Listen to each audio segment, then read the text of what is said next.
내가 탄 크루즈선이 폭발하는 것을 목격한 후 재계에서 냉철하기로 소문난 미녀 CEO 박지연은 미쳐버렸다. 곁에 있던 친구는 그녀가 깊은 바다에 몸을 던졌다라 죽을까 봐 겁이 나 그대로 기절시켜버렸다. 병원으로 옮겨진 후 박 여사는 즉시 결단을 내렸다. 의사에게 수액을 놓아 계속 잠들게 하라고 지시하며 말했다. 수색팀이 강서방을 찾기 전까지는 절대 깨우면 안 돼요. 아무도 저 아이를 감당할 수 없을 겁니다. 나조차도 자신이 없어요. 하지만 사흘 뒤 강제로 잠재웠음에도 그녀는 내가 눈앞에서 사라지는 악몽을 꾸다 벌떡 깨어났다. 그녀는 링거 바늘을 뽑아버리고 방을 나섰다. 그녀는 미친 듯이 나를 찾아 헤맸고 그 누구도 막을 수 없었다. 결국 모두는 그녀가 자신의 연인을 찾아 바닷속으로 들어가는 것을 지켜볼 수밖에 없었다. 어느 날 밤 그녀는 거의 익사할 뻔했고 병원으로 이송되는 길에 심박 측정기가 몇 번이나 멈췄다. 다시 깨어났을 때 그녀는 실어증에 걸려 있었다. 그 후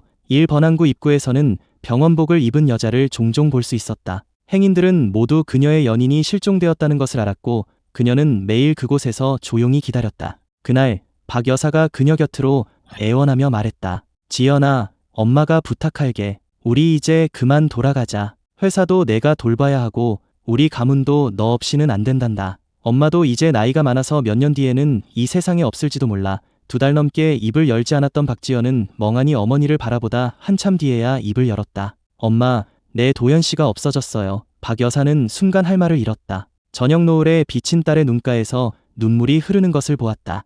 늘 반항적이고 거침없어 약한 모습이라곤 찾아볼 수 없던 딸이었다. 하지만 지금은 금방이라도 쓰러질 듯 위태로워 보였다. 11월 초 올해 첫눈이 내렸다. 박지연은 눈송이를 바라보며 무심코 중얼거렸다. 눈이 많이 오네. 눈사람 만들 수 있겠다. 최 비서는 그 말의 의미를 이해하지 못했다. 모두들 그녀가 남편을 잃은 슬픔에서 벗어나 정상적으로 출근하고 회의에 참석하고 고객을 만나기 시작했다고 생각했다. 하지만 새벽 3시 반 그녀는 경원저택으로 향했다. 최 비서가 박지연을 발견했을 때 그녀는 뒷마당 눈밭에서 눈사람을 만들고 있었다. 그러고는 눈사람 옆에 그대로 쓰러져 잠이 들었다. 급히 달려온 김 여사는 그 모습을 보고 작년을 떠올렸다. 작년 이맘때였죠. 도연님이 아가씨와 함께 마당에서 아주 예쁜 눈사람을 만드셨는데 그 말을 듣고서야 최 비서는 깨달았다. 박지연은 남편을 잃은 충격에서 전혀 벗어나지 못했으며 최근의 모습은 모두 거짓이었음을.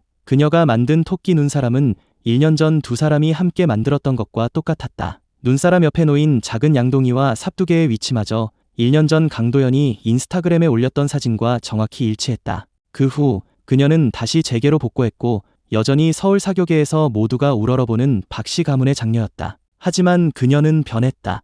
회의를 1분 일찍 끝내는 한이 있어도 퇴근 시간은 1초도 넘기지 않았다. 집에서 기다리는 사람이 아무도 없었지만 그녀는 늘 정시에 퇴근했다. 어느 날 밤 김 여사는 그녀에게 야식을 가져다 주러 2층으로 올라갔다. 문 앞에 다다랐을 때 침실에서 박지연이 부드럽게 속삭이는 소리가 들려왔다. 지난주에 윤서아 씨 아기 100일이었는데 회사에 급한 일이 생겨서 못 갔어. 대신 선물 보냈어. 아기들한테 평안을 기원하는 은팔찌 2쌍. 곧 설이라 회사에 연말 일이 많아서 내일부터 야근할지도 몰라. 정시에 퇴근 못할 수도 있어. 그래도 아무리 늦어도 당신이 정해준 7시 전에는 들어올게. 오늘 집에 와서 뒷마당 온실에 가봤는데 정원사가 이번 달에 심은 홍매화가 아주 잘 자랐더라. 곳곳이 필 것 같아. 내일 몇 송이 꺾어와서 꽃꽂이 해줄게. 김 여사는 정확한 내용은 알아들을 수 없었지만 목소리에 담긴 다정함은 느낄 수 있었다. 누구랑 통화하시는 거지? 그녀는 조심스럽게 다가가 침실 문을 2번 두드렸다.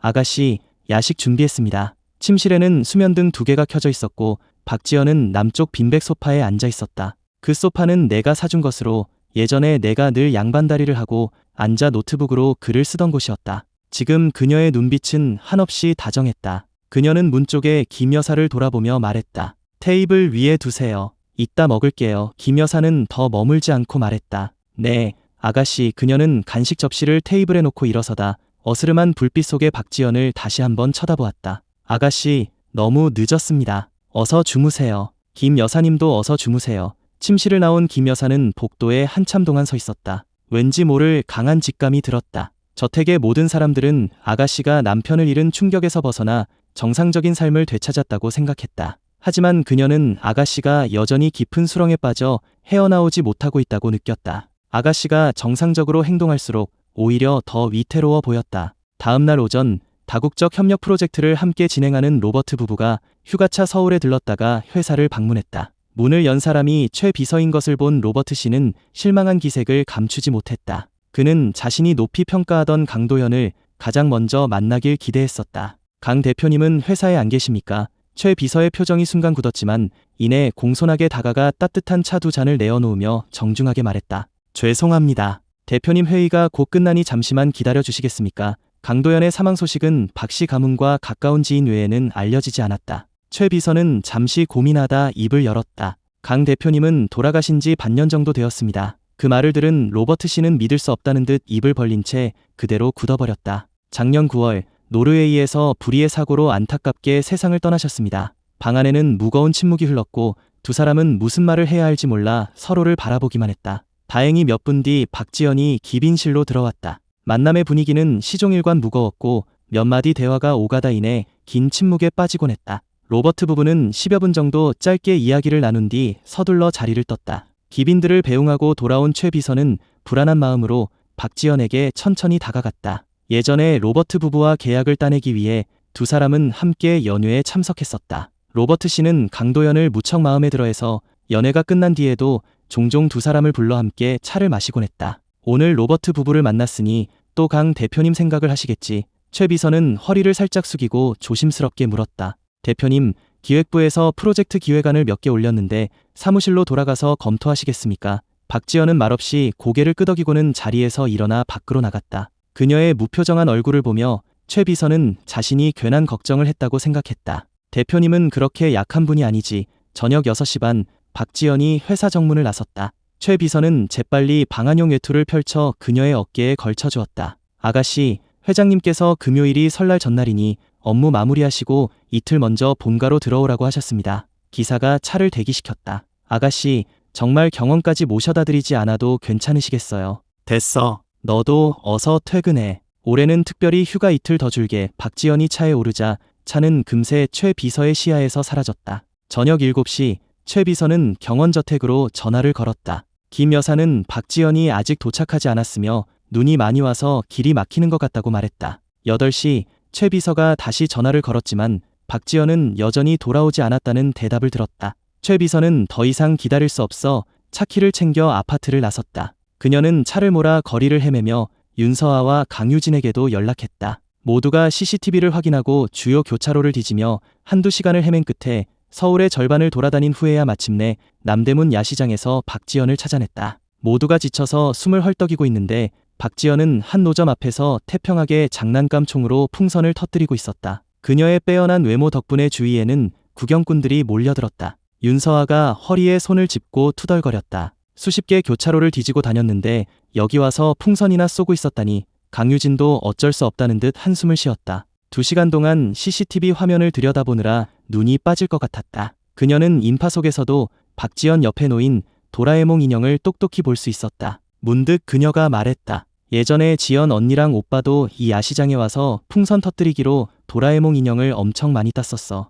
그때 나랑 한결 오빠도 같이 있었는데. 그 말을 들은 윤서아는 다시 박지연을 쳐다보며 물었다. 도대체 뭘 하고 있는 거야? 내가 노르웨이에서 사고를 당한 지 반년이 다 되어가고 있었다. 그동안 박지연은 일도 생활도 모두 정상적으로 해냈고 틈틈이 친구들과 만나기도 해서 전혀 이상해 보이지 않았다. 윤서아는 그녀의 마음속 상처가 조금씩 아물고 있다고 믿었다. 그때 최 비서가 덧붙였다. 2달 전 서울에 첫눈 오던 날도 아가씨가 한번 사라지셨어요. 한밤중에 경원저택으로 가셔서 예전에 강 대표님과 함께 만드셨던 것과 똑같은 눈사람을 만드셨습니다. 그 말에 주위의 소음이 순간 멎었다. 강유진이 생각에 잠겨 말했다. 언니가 지금 오빠랑 예전에 같이 했던 일들을 따라 하고 있는 건가 봐. 겉으로는 괜찮아 보였는데 속은 이미 엉망진창이었나 봐. 그럼 빨리 정신과 의사 선생님께 연락해야겠어. 모두가 길가에서 30분쯤 기다리다 돌아갔고 최 비서만 남았다. 그녀가 박지연이 있는 노점으로 걸어가는 동안 사람들의 수군거림이 들려왔다.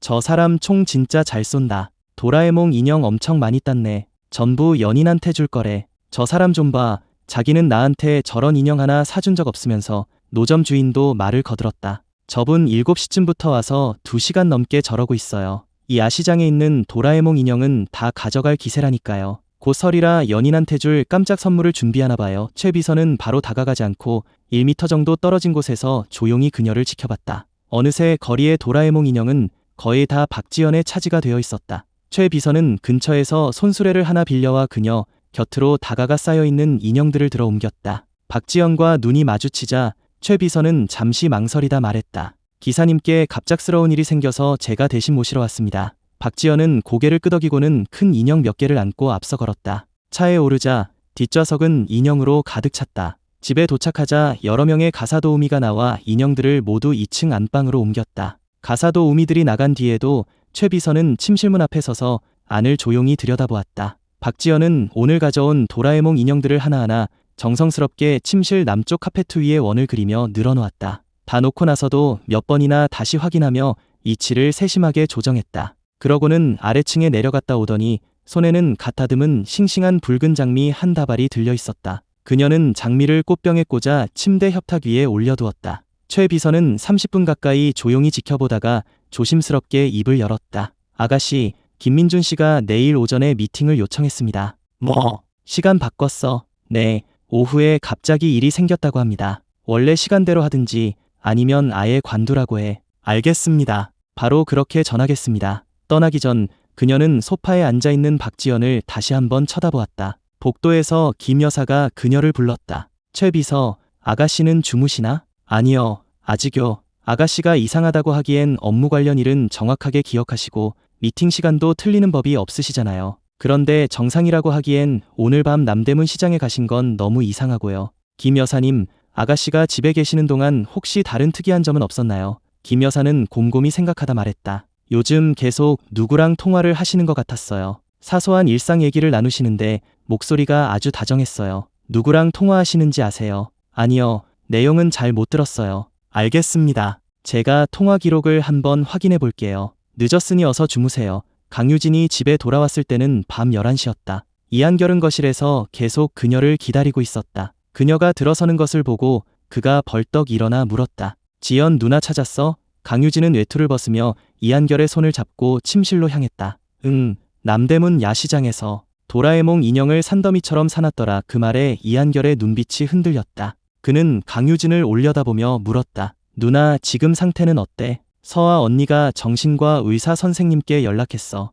내일 서울로 오셔서 지연 언니 정밀 검사해 주실 거야. 한편 바다 건너 멀리 떨어진 한 저택에서 나는 침대에서 벌떡 일어나 거친 숨을 몰아쉬었다. 그날이 기억난다. 내가 선실에서 뛰쳐나왔을 때 멀리서 박지연이 크루즈선을 몰고 나를 향해 다가오고 있었다. 하지만 갑자기 주위가 격렬하게 흔들리더니 배 전체가 순식간에 폭발했다. 엄청난 충격에 두 귀는 먹먹해졌고 눈앞은 타오르는 불길로 가득했다. 지연아, 갑판에서 기다릴게. 지연아, 기다리고 있을게. 하인과 함께 가정이가 방에 들어섰을 때 나는 멍한 표정으로 침대에 앉아 이 말만 되뇌고 있었다. 50대 중반의 메리 부인이 방으로 들어와 내가 깨어난 것을 보고는 서둘러 침대 곁으로 다가왔다. 나의 나지막한 을조림을 들은 그녀는 의사를 돌아보며 설명했다. 반년 전 바다에서 이 사람을 구한 뒤로 계속 저 말만 중얼거렸어요. 당시 크루즈선에 있던 개인 의사 말로는 이미 가망이 없었는데 오직 살아야 한다는 신념 하나로 버틴 거라고 하더군요. 배가 항구에 닿자마자 가까운 병원으로 옮겨 10시간이 넘는 수술 끝에 겨우 살려냈어요. 지금 깨어난 건가요? 아닌가요? 다시 혼수 상태에 빠지는 건 아니겠죠. 가정이는 침대 옆 심박 모니터를 유심히 살핀 뒤 내게 다가와 속삭임에 귀를 기울였다. 한참 동안 내 입모양을 지켜보던 의사가 말했다. 한국 이름 같은데 지연이라고 하는 겁니까? 그는 나를 따라 서툰 한국어로 귓가에 속삭였다. 지연 씨가 당신을 데리러 왔어요. 바로 그 순간 모니터의 심박 그래프가 일직선으로 변하며 내 심장이 멎었다. 2초 뒤 심장은 다시 뛰기 시작했다. 나는 침대의 시트를 힘껏 움켜쥐었다. 온몸에 퍼지는 극심한 고통에 몸을 활처럼 휘며 침대 옆으로 쓰러졌다. 그 모습을 본 가정이는 잔뜩 긴장한 메리 부인을 안심시켰다. 큰 문제는 아닙니다. 생사를 넘나들다 막 깨어나서 의식이 아직 사고 당시의 순간에 머물러 있는 겁니다. 조금 안정을 찾으면 괜찮아질 겁니다. 하지만 너무 고통스러워 보이는데 위험한 건 아니겠죠?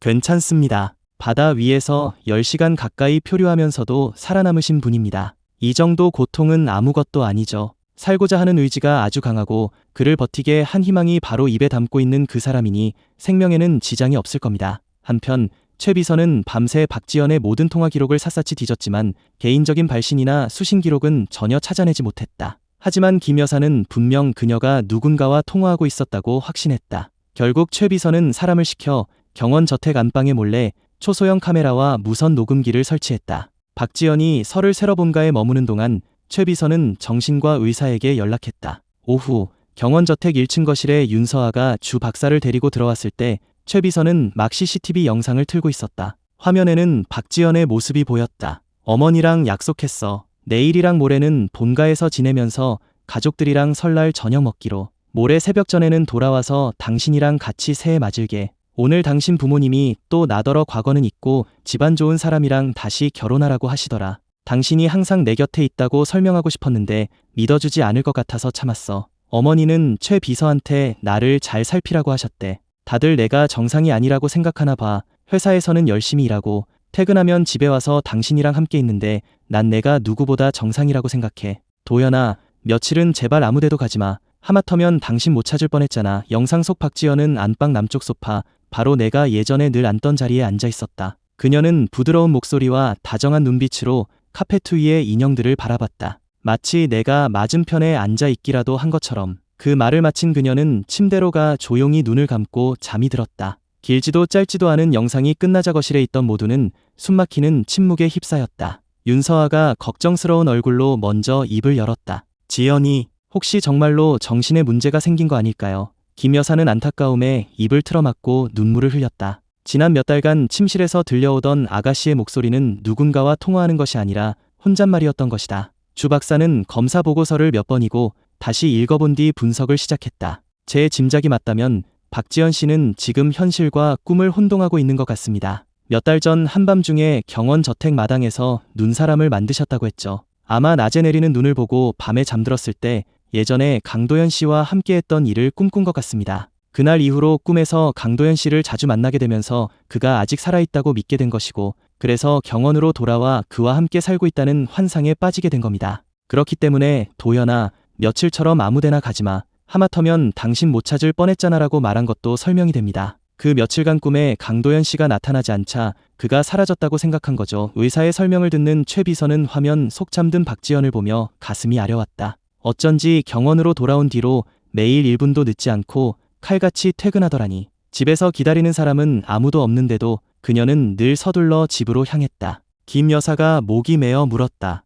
그럼 이제 어떻게 해야 하죠? 방법이 없을까요? 아가씨가 계속 꿈속에서만 살 수는 없잖아요. 모두들 박지연이 잘 이겨내고 있다고 생각했지만 그녀는 연인을 잃은 슬픔에서 한 발짝도 벗어나지 못하고 있었다. 반년 전 노르웨이 병원에서 깨어난 그 순간부터 그녀는 깊은 수렁에 빠져 있었다. 이제는 상황이 더욱 악화되어 현실과 꿈조차 구분하지 못하게 된 것이다. 근본적인 치료를 위해서는 박지연 씨가 강도연 씨의 죽음을 받아들이게 해야 합니다. 하지만 그건 매우 어렵습니다. 지금은 우리 중 누구의 말도 믿지 않을 테니까요. 그래서 우선 꿈에 개입하는 수밖에 없습니다. 제가 안정제와 아로마 오일을 처방해서 꿈을 꾸는 횟수를 줄이면 더 이상 강도연 씨를 꿈에서 보지 않게 될 겁니다. 주 박사의 말은 곧 박 여사에게 전해졌고 30분 뒤 안정제와 아로마 오일이 박 씨 가문 본가로 배달되었다. 거실의 향로를 바라보며 박 여사는 굳게 다짐했다. 어떤 수를 써서라도 지연이를 현실로 되돌려 놓아야 해. 죽은 사람은 이미 떠났고 산 사람은 살아야지. 그의 설, 박 씨 가문은 무거운 분위기 속에서 명절을 보냈다. 설날 저녁 식사가 끝나자마자 박지연은 경원으로 돌아가겠다며 서둘렀다. 박 여사가 온갖 말로 설득한 끝에 겨우 그녀를 붙잡아 둘 수 있었다. 하지만 설날 아침, 날이 채 밝기도 전에 박지연은 집을 나서려 아래층으로 내려왔다. 밤을 새우고 있던 큰언니 박지수가 서둘러 내려오는 동생을 보고 급히 앞을 막아섰다. 김 여사님도 다들 여기서 설 세는데 너 혼자 경원에 돌아가서 뭐 하려고? 도연이는 반년 전에 노르웨이에서 사고로 죽었어. 지연아, 이제 그만 너 자신을 속여. 무슨 소리 하는 거야? 그 사람은 아직 살아있어. 살아있다고? 그럼 데리고 와서 우리한테 보여줘봐. 박지연, 도대체 언제까지 그 사람이 죽었다는 사실을 부정할 거야? 박지수는 이 말이면 동생이 정신을 차릴 거라 생각했다. 하지만 박지연은 언니를 거칠게 뿌리쳐 바닥에 넘어뜨리고는 충혈된 눈으로 그녀를 노려보았다. 소란을 듣고 달려온 박 여사는 성큼성큼 멀어지는 박지연의 뒷모습만을 볼 수 있었다. 밖에는 눈보라가 몰아치고 있었지만 그녀는 망설임 없이 눈밭으로 걸어 들어가 경원을 향해 나아갔다. 경원으로 돌아온 첫날 박지연은 닥치는 대로 물건을 부수며 난동을 부렸다. 사흘째 되던 날에는 수면제 수십 알을 한꺼번에 삼켜 한밤중에 구급차에 실려가 이세척을 받아야 했다. 하지만 날이 밝기도 전에 링거 바늘을 뽑고 다시 경원으로 돌아왔다. 나흘째 새벽부터는 열이 오르기 시작해 고열이 계속되었다. 박 여사가 초췌한 얼굴로 경원에 급히 달려와 물었다. 지연이는 좀 어떠니? 열은 내렸고 김 여사는 힘없이 고개를 저었다. 계속 열이 안 떨어져요. 의사 선생님들이 몇 분이나 오셔서 밤새 애쓰셨는데도 소용이 없네요. 박 여사는 연신 한숨을 내쉬며 고열로 의식을 잃은 딸을 내려다보았다. 도연이가 떠났으니 저 아이 목숨도 얼마 남지 않은 것 같구나. 결국 내 딸을 지키지 못하는구나. 이럴 바에야 차라리 도연이가 아직 살아있다고 믿게 두는 편이 낫겠어. 그 후 며칠간 가사도우미들은 지시에 따라 박지연의 음식에 몰래 안정제를 탔다. 약 때문인지 그녀는 밤에 꿈을 꾸지 않았고 깨어났을 때도 강도연을 볼 수 없었다. 연인을 만날 수 없게 되자 그녀는 고통을 이기지 못하고 다시 수면제를 먹으려 했고 그 부작용으로 고열이 내리지 않았다. 박 여사는 딸이 삶의 의지를 놓아버릴까, 이대로 고열 속에서 영영 깨어나지 못할까 봐 두려웠다. 지금으로서는 하루하루 버티게 하는 것 외에 다른 방법이 없었다. 동틀 무렵 박지연의 열이 내렸지만 그녀는 여전히 깊은 잠에 빠져 있었다. 경원 저택의 모든 향로가 꺼졌다. 최 비서가 박 여사에게 다가와 보고했다. 회장님, 지시하신 성대모사 전문가를 찾았습니다. 아가씨가 깨어나면 강 대표님 목소리를 흉내내 전화를 걸 겁니다. 딸을 환상에서 꺼낼 수 없다면 차라리 아름다운 꿈속에서 살게 해주기로 박 여사는 결심했다. 그것이 지금 딸을 곁에 둘 수 있는 유일한 방법이었고 단 하루라도 더 함께하고 싶었다. 박 여사는 조용히 고개를 끄덕였다. 4년 전 남편을 잃고 반년 전에는 사위마저 떠나보냈다. 이제 딸까지 잃는 고통은 감당할 수 없었다. 곱던 그녀의 얼굴은 반년 새 자우처해졌고 머리는 새하얗게 변했다. 집안 사람들 모두에게 전해요. 강서방은 아직 살아있는 거라고. 지연이가 꿈을 꾸고 싶어하면 모두가 협조해서 그 꿈이 깨지지 않도록 도와줘요. 같은 시각 스위스의 작은 마을. 메리 부인은 하녀에게서 내가 깨어났다는 소식을 듣고는 들고 있던 찻잔을 내려놓고 서둘러 위층으로 향했다. 방에 들어서자 허약한 몸을 이끌고 무언가를 찾아 헤매는 내 모습이 보였다. 뭘 찾고 있어요? 그 소리에 나는 행동을 멈추고 몇 걸음 앞에 서 있는 금발의 부인을 쳐다보며 전화하는 신용을 했다. 가족에게 전화하고 싶군요. 바로 전화기 가져오라고 할게요. 하녀가 곧 휴대폰을 가져왔고 나는 무의식 중에 익숙한 11자리 번호를 눌렀다. 휴대폰을 귀에 댄 채 나는 마음속으로 간절히 외쳤다. 전화 받아. 지연아. 제발. 한편 박지연은 막 잠에서 깨어 있었다.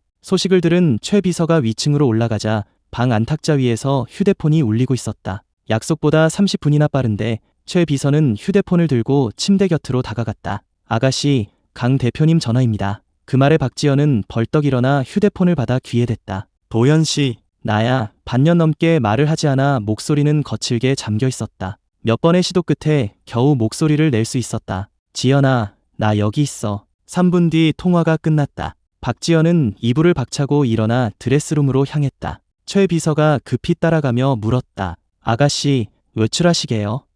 도연씨가 곧 돌아온대. 공항으로 마중 나가야겠어. 드레스룸으로 들어가는 박지연을 보며 최 비서는 미간을 찌푸렸다. 그녀는 휴대폰을 내려다보았다. 성대모사 전문가에게 공항 이야기는 한 적이 없었다. 그저 아가씨를 안심시켜 달라고만 했을 뿐인데 설마 돈만 받고 제멋대로 한 건가? 바로 그때 최 비서의 휴대폰이 울렸다. 최 비서님, 대사 한번 맞춰볼까요? 네. 방금 전화하신 거 아니었어요. 아니요. 약속 시간은 9시인데 아직 15분 남았는데요. 그 말에 최 비서는 그대로 얼어붙었다. 그 사람이 아니라면 방금 전화는 대체 누가? 최 비서는 휴대폰을 꽉 쥐고 서둘러 아래층으로 뛰어내려갔다. 그녀는 방금 걸려온 번호로 다시 전화를 걸었고 몇 초 뒤 상대방이 전화를 받았다. 혹시 5분 전에 전화하신 분이 강도연 씨 맞으신가요? 정말입니까? 실례지만 지금 계신 곳 주소 좀 알려주시겠어요? 나를 구해준 사람은 스위스에서 은퇴 후 여생을 보내고 있던 한 부인이었다. 최 비서는 그녀와 연락해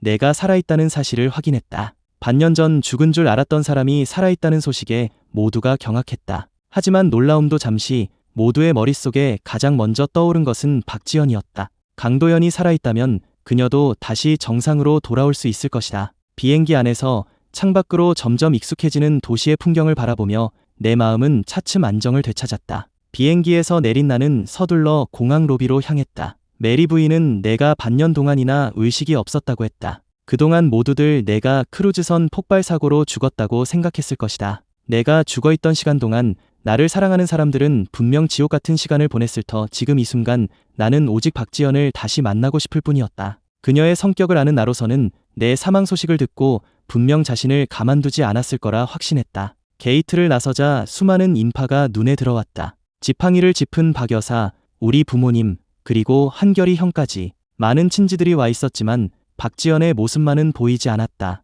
어머니는 울면서 나를 와락 껴안았다. 도연아, 엄마가 얼마나 걱정했는지 아니? 다시는 못 보는 줄 알았단다. 부모님을 달래고 나서 주위를 둘러보며 물었다. 지연이는 공항에 안 왔어요. 내 말에 다들 그제야 그녀가 없다는 사실을 깨달은 듯했다. 아버지가 의아해하며 말했다. 그러게, 8시 반에 너 마중 나간다고 경원에서 출발했다는데 벌써 정오가 다 됐는데 왜 안 보일까? 박 여사가 눈물을 닦으며 말했다. 일단 집으로 가자. 무슨 일이든 집에 가서 얘기해. 그때 하늘에서 눈이 내리기 시작했고 어머니는 서둘러 내게 두꺼운 외투를 입혀주었다. 하지만 지퍼를 채 올리기도 전에 나는 인파를 헤치고 밖으로 뛰쳐나갔다. 붐비는 인파를 힘겹게 뚫고 흩날리는 눈을 맞으며 우산을 든 한 여자를 향해 달려갔다. 몇 걸음 못 가 나는 그대로 그녀의 품에 와락 안겼다. 나는 그녀의 허리를 두 팔로 힘껏 감싸 안았다. 어디 갔었어? 마중 나오는데 이렇게 게을러서야. 박지연은 말없이 한 손으로는 우산을 든 채 다른 한 손으로 나를 부서져라 껴안았다. 그녀는 고개를 숙여 한참 동안 나를 바라보았다. 주위의 시선은 아랑곳하지 않고 천천히 까치발을 들었다. 날씨는 차가웠지만 그녀의 입맞춤은 불처럼 뜨거웠다. 그녀가 입술을 떼려는 순간 나는 그녀를 끌어당겨 허리를 숙이고 다시 한번 입을 맞췄다. 지연아, 보고 싶었어. 도연아, 우리 집에 가자. 박지연은 나를 품 안으로 더 끌어당기며 혹시라도 내가 사라질까 봐 두렵다는 듯 내 손을 꽉 잡았다. 멀어져가는 우리 두 사람의 뒷모습을 보며 강유진이 눈물을 흘렸다. 오빠가 돌아왔으니 이제 언니는 한밤중에 눈사람을 만들지도 야시장에 가서 도라에몽 인형을 사지도 않겠지. 이한결이 다정하게 그녀의 눈물을 닦아주었다. 도연이랑 지연 누나, 이제 행복할 거야. 그날 밤 경원저택은 환하게 불이 켜져 있었다. 박지연과 함께 집으로 돌아온 나는 문을 열자마자 빈백 소파에 앉았고 그녀는 내 곁에 바싹 붙어 품에 안겼다. 불빛에 비친 내 오른손을 보니 반지가 없었다. 우리 내일 보석상에 가서 결혼 반지 다시 맞추자. 설 연휴 셋째 날이면 백화점 문 열겠지. 박지연은 허공에 있던 내 손을 잡아 자신의 손바닥 위에서 부드럽게 매만졌다. 열었을 거야. 나는 그녀의 품에 안겨 무릎을 베고 누웠다. 죽음의 문턱에서 살아 돌아와 다시 그녀와 함께할 수 있다는 사실에 가슴 벅찬 안도감을 느꼈다. 박지연이 사랑스러운 눈빛으로 나를 내려다보며 말했다. 도연아, 다음부턴 아무데도 가지마. 알았지? 요즘 당신을 찾으러 온 사방을 헤맸는데 도저히 찾을 수가 없었어. 온 서울 시내를 다 뒤지고 당신이 갈 만한 곳은 전부 가봤는데도 그림자도 안 보이더라. 그런 그녀를 보니 마음이 아파왔다. 나는 몸을 일으켜 그녀의 목을 끌어안았다. 이제 아무데도 안 가. 계속 내 곁에만 있을게. 집으로 돌아오는 길에 최 비서에게서 지난 반년간 박지연의 상태에 대한 자세한 내용을 담은 카카오톡 메시지를 받았다. 그녀는 그 시간 동안 꿋꿋이 버텨내려 애썼지만 정신과 치료가 필요할 정도로 힘든 시간을 보내고 있었다. 나는 그녀의 얼굴을 부드럽게 감싸 안으며 말했다. 지연아, 우리 이제 영원히 함께야. 다시는 헤어지지 말자. 다음날 아침 김 여사는 내가 가장 좋아하는 우동에 계란 프라이를 2개나 얹어주셨다. 박지연이 따라준 따뜻한 우유를 2모금 마신 뒤 나는 젓가락을 들고 우동을 먹기 시작했다. 하지만 얼마 지나지 않아 누군가의 시선이 계속 느껴졌다. 고개를 드니 그녀와 눈이 마주쳤다. 왜 그렇게 쳐다봐? 너도 어서 먹어. 어제 공항에서 만난 이후로 박지연은 잠시라도 눈을 떼면 내가 사라져 버릴 것처럼 계속해서 나를 쳐다봤다. 그녀의 시선이 부담스러워 내가 말했다. 아침 먹고 백화점 가서 반지 맞추자. 그리고 이제 그만 좀 쳐다봐. 알았지? 박지연은 순순히 고개를 끄덕였지만 식사를 하는 내내 몇 초에 한 번씩 고개를 들어 내가 정말 그곳에 있는지 확인했다. 집을 나서기 전 박지연은 세심하게 내게 털모자를 씌워주고는 내 손을 잡고 우산 속으로 끌어당겨 나를 꼭 껴안은 채 저택 밖으로 나섰다. 매장에 도착하자 직원이 반갑게 우리를 맞았다. 원하는 디자인을 설명하자 직원은 우리 손가락 치수를 재고 3일 정도 뒤에 찾으러 오면 된다고 알려주었다. 나는 옆에 있는 박지연에게 손을 흔들며 말했다. 나 화장실 좀 다녀올게. 여기서 기다려. 박지연은 몇 초간 말이 없더니 나를 뚫어지게 쳐다보며 잡고 있던 내 손을 무의식 중에 꽉 쥐었다. 마침 직원이 영수증을 들고 다가와 그녀의 생각을 끊었다. 그제야 그녀는 다정하게 대답했다. 도연아, 빨리 와. 알았어. 내가 자리를 떠난 뒤에도 그녀의 시선은 계속 내 뒷모습을 쫓았다. 직원이 옆으로 다가와 몇 번이나 그녀를 불렀지만 아무런 반응이 없었다. 내 모습이 완전히 사라지고 나서야 그녀는 정신을 차리고 나지막이 네 하고 대답했다. 지난 반년 동안 나는 늘 갑자기 사라졌다. 그녀는 금방 나를 찾아낼 때도 있었지만 아무리 애써도 찾지 못할 때도 있었다. 며칠 전에도 그녀는 미친 듯이 나를 찾아 헤맸지만 허사였다. 그녀가 거의 무너지기 직전 내가 전화를 걸어 곧 돌아갈 테니 공항으로 마중 나오라고 했다. 전화를 받자마자 공항으로 달려온 그녀는 꼬박 6시간을 기다렸다. 화장실에서 나와 복도를 따라 돌아가는데 매장 안 소파에 앉아있던 박지연이 다시 내가 사라진 쪽을 바라보았다. 하지만 그곳은 텅 비어 있었다. 내가 또다시 사라진 것이다. 그 모습에 박지연은 옆에 둔 손을 무의식 중에 움켜쥐었다. 다음엔 어디에 나타날까? 남대문 야시장, 시내 베이커리, 아니면 남문 앞 골목. 또 며칠 전처럼 아주 오랫동안 나타나지 않으면 어떡하지? 매장 안으로 들어서는 순간 박지연과 눈이 마주쳤다. 나를 보자 그녀의 눈이 반짝 빛나며 기쁨으로 가득 찼다. 나는 그녀 앞으로 다가가 허리를 숙여 그녀를 찬찬히 뜯어보더니 웃으며 뺨을 살짝 꼬집었다. 왜 그렇게 쳐다봐? 다시는 안 돌아오는 줄 알았어. 화장실 다녀온 것뿐인데 왜 안 오겠어? 너 혼자 여기 두고 갈 리가 없잖아. 박지연은 한참 말이 없다가 고개를 들어 나를 바라보았다. 그녀의 시선은 내 손에 머물렀고 이내 조심스럽게 내 손을 꽉 쥐었다. 그래야만 마음이 놓인다는 듯이. 며칠 내내 눈이 내렸고 마침 박지연도 일이 바쁘지 않아 그녀는 계속 나를 따라다녔다. 내가 어디를 가든 그녀는 나를 시야 안에 두려 했다. 몇 번은 한밤중에 잠에서 깼는데 그녀가 잠들지 않고 나를 가만히 쳐다보고 있는 것을 발견하기도 했다. 몰래주 박사에게 물어보니 내가 죽었다 살아 돌아왔기 때문에 박지연 씨가 나를 더욱 애지중지하는 것일 거라고 했다. 어느 날 아침 잠에서 깨니 박지연은 아직 깊은 잠에 빠져 있었다. 나는 그녀의 뺨에 몇 번 입을 맞추고 조용히 팔베개에서 빠져나왔다. 오늘 한결이 형이 서울에 돌아오는 날이라 어서 그 통통한 두 녀석을 보고 싶었다. 계단에서 발소리가 들리자 일하던 김 여사가 하던 일을 멈추고 물었다. 도연님, 외출하세요? 네, 한결이 형 집에 좀 다녀오려고요. 저녁 먹고 돌아올게요. 지연이는 아직 자고 있으니 이따 최 비서가 데리러 오면 아래층에서 좀 기다리라고 전해주세요. 지연이 좀 더 자게 그렇게 말하고 나는 차키를 챙겨 집을 나섰다. 8시 반, 박지연은 몽롱한 상태로 눈을 떴다. 습관처럼 옆 사람을 안으려 손을 뻗었지만 침대는 텅 비어 있었다. 그 순간 잠이 확 깬 그녀는 눈을 뜨고 주위를 둘러보았다. 그때 방문이 열리며 김 여사가 들어왔다. 아가씨, 최 비서가 와 있습니다. 오늘 회사 가셔야 하니 씻고 내려와서 아침 드세요. 하지만 박지연은 김 여사의 말을 못 들은 척 옆에 빈자리를 쳐다볼 뿐이었다. 평소처럼 그녀는 일어나 옷을 갈아입고 아래층에서 간단히 아침을 먹은 뒤 회사로 향했다. 오전 9시 반, 최 비서가 서류를 들고 대표실 문을 두드렸지만 안에는 박지연의 모습이 보이지 않았다. 대표실이 있는 층을 다 뒤져봤지만 그녀는 없었다. 곧 외국 바이어와 미팅이 있는데 대체 어디로 간 걸까? 처음에는 급한 일이 생겼으려니 했지만 전화도 받지 않고 1시간이 지나도 돌아오지 않자 최 비서는 불길한 예감에 휩싸여 서둘러 회사 모든 출입구의 CCTV 영상을 확인하기 시작했다. 한편 나는 조카를 안고 놀아주다 최 비서의 다급한 전화를 받았다. 강 대표님, 아가씨가 사라졌습니다. 분명히 회사에 들어오시는 걸 봤는데 아무리 찾아도 안 계세요. 나는 즉시 서울경찰청으로 달려갔다. 그곳에서는 경찰들이 서울 시내 모든 거리의 CCTV 영상을 확인하고 있었다. 내가 들어서는 것을 본 최 비서가 급히 다가왔다. 아직 아가씨를 찾지 못했습니다. 10시 반쯤 회사 서문으로 나간 것만 확인됐고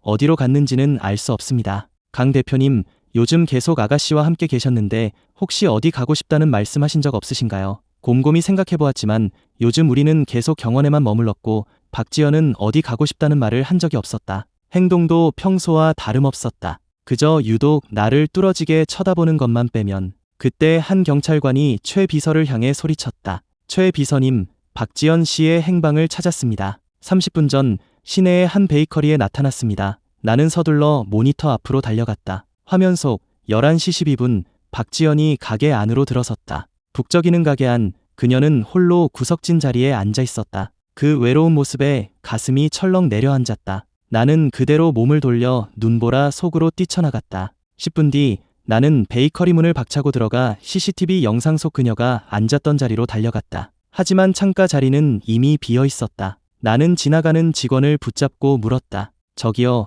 방금 이 자리에 앉았던 분 어디로 가셨는지 아세요? 박지연의 외모가 워낙 뛰어나 직원은 그녀를 똑똑히 기억하고 있었다. 그녀는 손가락으로 한쪽을 가리켰다. 그 손님은 나가서 아래층으로 내려가셨어요. 약과를 2개 사가셨는데 남편이 이걸 아주 좋아하는데 놀러 나가서 언제 돌아올지 모르겠다고 하시더라고요. 그 말에 나도 모르게 눈물이 흘러내렸다. 나는 눈물을 훔치고 직원에게 감사 인사를 전한 뒤 그녀가 가리킨 방향으로 달려갔다. 쏟아지는 눈을 맞으며 주변을 샅샅이 뒤졌지만 박지연의 모습은 보이지 않았다. 정오부터 밤까지, 그리고 다음날 오후가 되도록 그녀의 흔적을 찾을 수 없었다. 그동안 최 비서에게서 계속 연락이 왔다. 박지연은 베이커리, 매화호수 극장, 남대문 야시장, 연호공원 등을 거쳐갔다고 했다. 그곳들은 모두 예전에 나와 그녀가 함께 갔던 추억의 장소들이었다. 밤이 깊어갈 무렵 나는 남문 앞거리에 차를 세웠다. 차에서 내려 골목으로 발걸음을 재촉했다. 10분 전 최 비서에게서 전화가 왔다.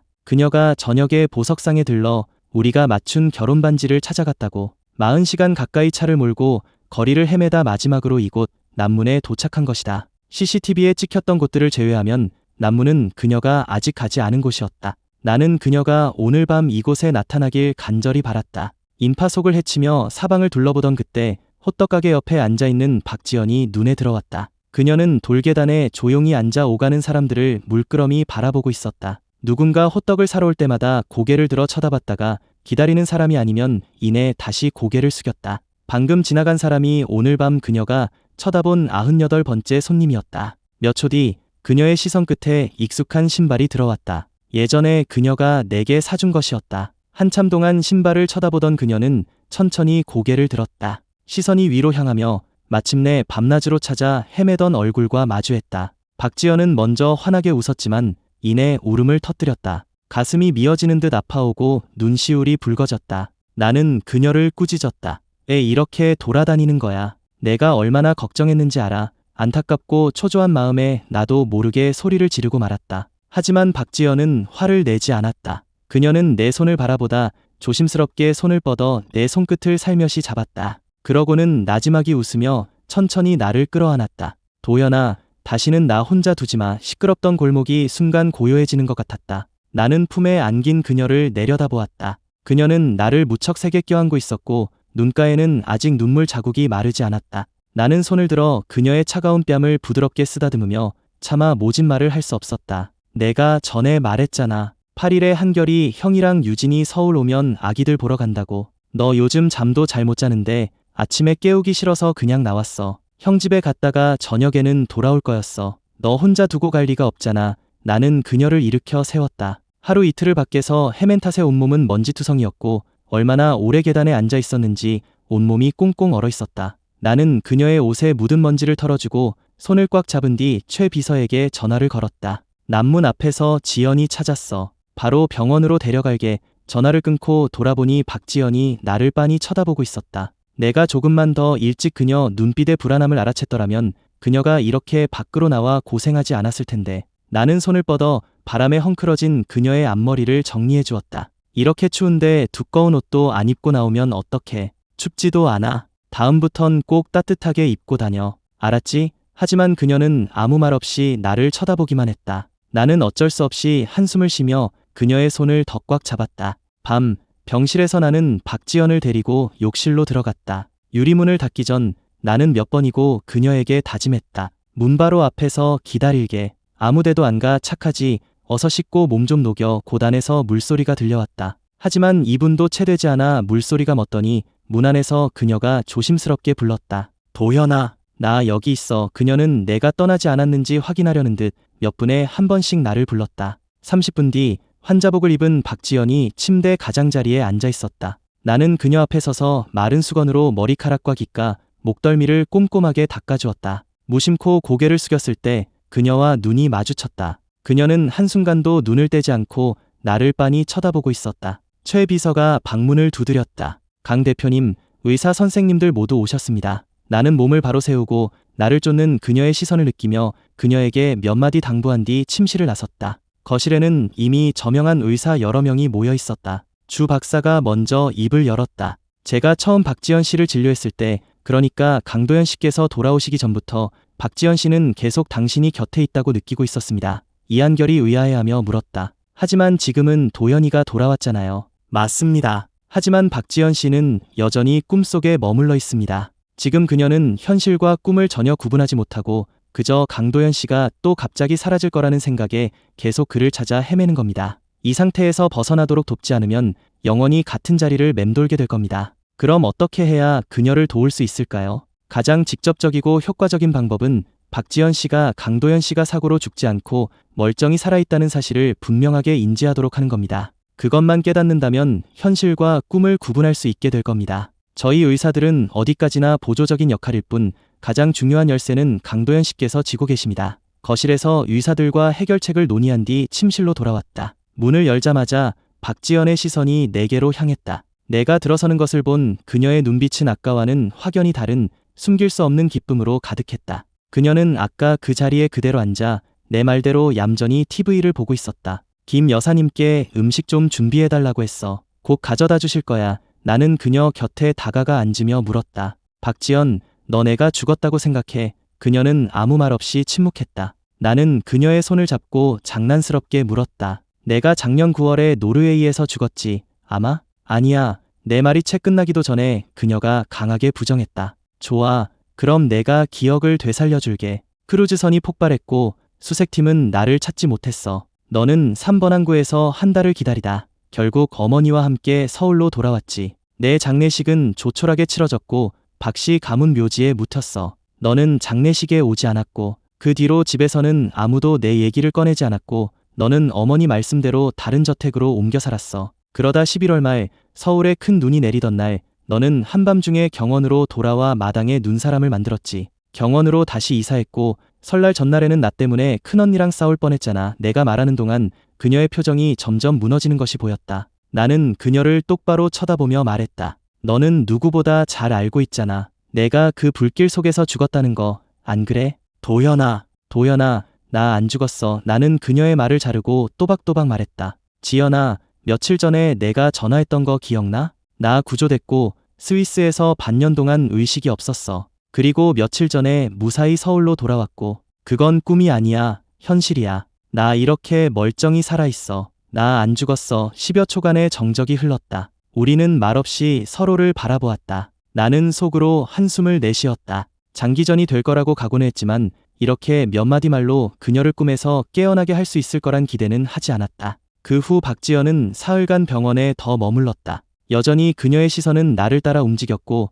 한순간도 눈을 떼지 않았다. 지연아, 내가 꾸던 꿈 속에서 내가 이렇게 사나흘 내내 내 곁에 있었던 적 있어? 이건 꿈이 아니야. 알겠어. 난 살아있다고. 박지연은 말없이 나를 바라볼 뿐이었다. 나는 잠시 생각하다 최 비서를 돌아보았다. 가서 퇴원 수속 좀 밟아줘요. 네, 알겠습니다. 최 비서가 나간 뒤 나는 짐을 챙겨 박지연의 손을 잡고 병실을 나섰다. 나는 그녀를 내려다보며 웃었다. 집에 가서 천천히 해보자. 우리 이틀간 눈이 그치자. 거리에는 쌓인 눈을 치우는 환경미화원들이 분주했다. 병원에서 경원 저택까지는 30분 정도 걸렸다. 김 여사님이 일찌감치 문 앞에서 기다리다 우리가 차에서 내리는 것을 보고 서둘러 맞이했다. 도련님, 점심 준비해 놨습니다. 사모님이랑 들어오셔서 바로 식사하세요. 나는 고개를 끄덕이고는 잠시 뜸을 들이다 옆에 선 그녀를 곁눈질하며 말했다. 김 여사님, 지연이는 밥 안 먹어도 돼요. 제 밥만 차려주세요. 옆에서 제가 먹는 거 구경할 거니까. 도련님, 그게 무슨 꿈꾸고 있거든요. 꿈속에서는 밥 안 먹어도 배 안 고파요. 앞서거니 뒤서거니 걸어가는 두 사람의 뒷모습을 보며 김 여사는 머리를 극적였다. 내가 늙어서 요즘 젊은 사람들 말을 못 알아듣는 건가? 도련님이 무슨 말을 하는지 도통 이해할 수 없었다. 하지만 일단 시키는 대로 김 여사는 밥 한 공기를 들고 부엌에서 나왔다. 식당으로 들어온 그녀는 손에 든 밥그릇을 들고 박지연과 나를 번갈아 쳐다보았다. 그녀는 내 앞에 밥그릇을 놓으며 물었다. 도련님, 사모님은 정말 식사 안 하셔도 괜찮을까요? 나는 젓가락을 들다 말고 맞은편에 앉은 그녀를 쳐다보았다. 꿈속에서는 배 안 고프잖아. 그렇지, 지연아. 나는 더 말하지 않고 밥을 먹기 시작했다. 식사하는 동안 일부러 박지연이 좋아하는 반찬을 집어 그녀 앞에서 몇 번 흔들어 보인 뒤 입에 넣고는 과장되게 외쳤다. 김 여사님, 오늘 음식 정말 맛있네요. 마늘 새우찜도 끝내주고 생선 매운탕 국물도 시원하고 이 춘권은 또 어찌나 바삭한지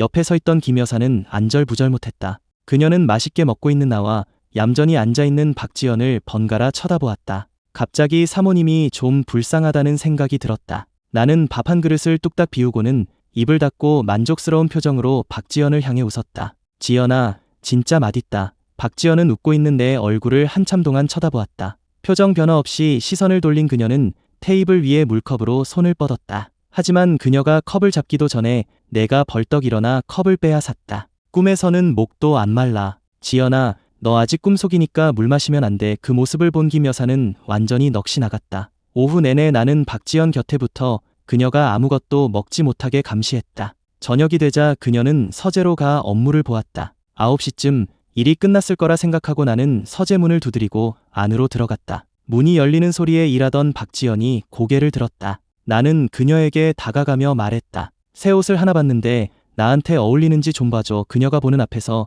나는 목욕 가운의 끈을 풀었고 가운은 그대로 그녀의 발치로 미끄러져 내렸다. 박지연의 눈앞에 펼쳐진 것은 심장을 뛰게 하는 관능적인 장면이었다. 그녀의 표정 변화를 지켜보며 나는 자연스럽게 그녀를 안아 올연의 품에 앉혔다. 그리고는 몸을 숙여 그녀의 귓가에 속삭였다. 이 옷 어때? 마음에 들어? 오랫동안 병상에 누워 있었지만 다행히 근육은 아직 남아있었다. 마음에 들어? 박지연은 본능적으로 내게 손을 뻗었고 그녀의 눈빛은 더욱 깊어졌다. 그녀가 입을 맞추려 허리를 숙이는 순간 나는 손으로 그녀의 어깨를 막아섰다. 더 이상 참을 수 없었는지 그녀가 나를 갈구했다. 도연아, 장난 그만해. 그녀의 말이 채 끝나기도 전에 내가 그녀의 뺨을 꼬집으며 말했다. 지연아, 이건 꿈이잖아. 그리고 난 죽은 사람인데 죽은 사람이 어떻게 그런 걸 하겠어. 그래서 나는 가볍게 입만 맞추고 몸을 일으켰다. 하지만 그녀가 계속 매달리자 나는 그녀를 내려놓고 바닥에 가운을 주워 입었다. 그리고는 문 쪽으로 걸어가며 말했다. 내 발 좀 봐봐. 공중에 떠 있어. 귀신은 날아다닌다던데 난 언제쯤 날 수 있을까? 문 앞에서 나는 고개를 돌려 그녀를 보았다. 지연아, 나 지금 떠 있어. 그녀는 이러지도 저러지도 못하는 상황에 답답한 듯 제 뺨을 툭툭 쳤다. 하지만 내 시선과 마주쳤을 때 그녀는 아무 말도 하지 않았다. 내가 문을 열고 나서는 순간 그녀는 무심코 내 발을 쳐다보았다. 내 두 발은 분명히 바닥에 단단히 붙어 있었다. 그때 서재문이 다시 열리고 내가 고개를 들이밀었다. 죽은 사람은 음기가 세대. 오늘부터 나랑 같은 침대에서 자지마. 내 양기 다 뺏길라. 김 여사님께 안방 소파에 이불 깔아달라고 했으니까 앞으로 넌 거기서 자. 그럼 나도 계속 볼 수 있고 내 음기에도 영향 안 받을 거고. 나는 그녀가 대답할 틈도 주지 않고 문을 닫아버렸다. 서재는 다시 정적에 휩싸였고 의자에 앉은 그녀는 깊은 생각에 잠겼다. 깊은 밤, 박지연이 서재를 나섰다. 거대한 저택은 숨소리조차 들리지 않을 만큼 고요했다. 그녀가 복도를 걷고 있을 때 마침 2층으로 올라오던 김 여사와 마주쳤다. 김 여사는 안쓰러운 얼굴로 말했다. 사모님, 도련님은 주무십니다. 야식이라도 좀 준비해 드릴까요? 점심때부터 저녁, 후식까지 도련님은 사모님이 아무것도 드시지 못하게 했다. 차나 커피조차 타드리지 말라고 신신당부했다. 무슨 영문인지 알 수 없었지만 감히 물어볼 수도 없었다. 박지연은 김 여사의 말에 대답하지 않았다. 그녀는 벽에 걸린 전자시계를 힐끗 보았다. 2025년 12월 21일 밤 11시 34분. 한동안 멍하니 서 있었다. 시간을 의식하지 않은 지 아주 오래된 것 같았다. 문득 시간을 확인하니 마치 다른 세상에 와 있는 듯한 기분이 들었다. 그녀는 시선을 거두며 짧게 대답했다. 괜찮아요. 늦었으니 어서 주무세요. 거실에는 수면등 2개가 켜져 있었고 소파에는 이부자리가 깔끔하게 펴져 있었다. 그녀는 침실로 향했다. 문 앞에 서자 침대 위에 이불을 뒤집어 쓴 채 누워있는 덩어리가 보였다. 나는 미동도 없이 깊은 잠에 빠져 있었다. 박지연은 발밑의 문턱을 내려다보았다. 소파에서 자라는 내 말을 거역할 용기가 없었다. 그녀는 문 앞에서 한참을 서성이다. 결국 체념한 듯 몸을 돌려 거실로 향했다. 밖이 완전히 조용해진 뒤에야 침대에 누워있던 나는 눈을 떴다. 몸을 일으켜 이불을 꺾고 맨발로 문가로 다가가 문틈으로 몰래 밖을 엿보았다. 박지연은 소파 구석에 조각상처럼 앉아 깊은 생각에 잠겨 있었다. 다음 날 일어나 거실로 나가보니 박지연은 여전히 그 자리에 그대로 앉아 있었다. 그녀 앞을 지나치다 눈 밑에 짙은 그늘을 보고 내가 말했다. 괜찮아, 지연아. 밤을 새웠어도 피곤하지 않을 거야. 꿈속에서는 졸리지 않거든.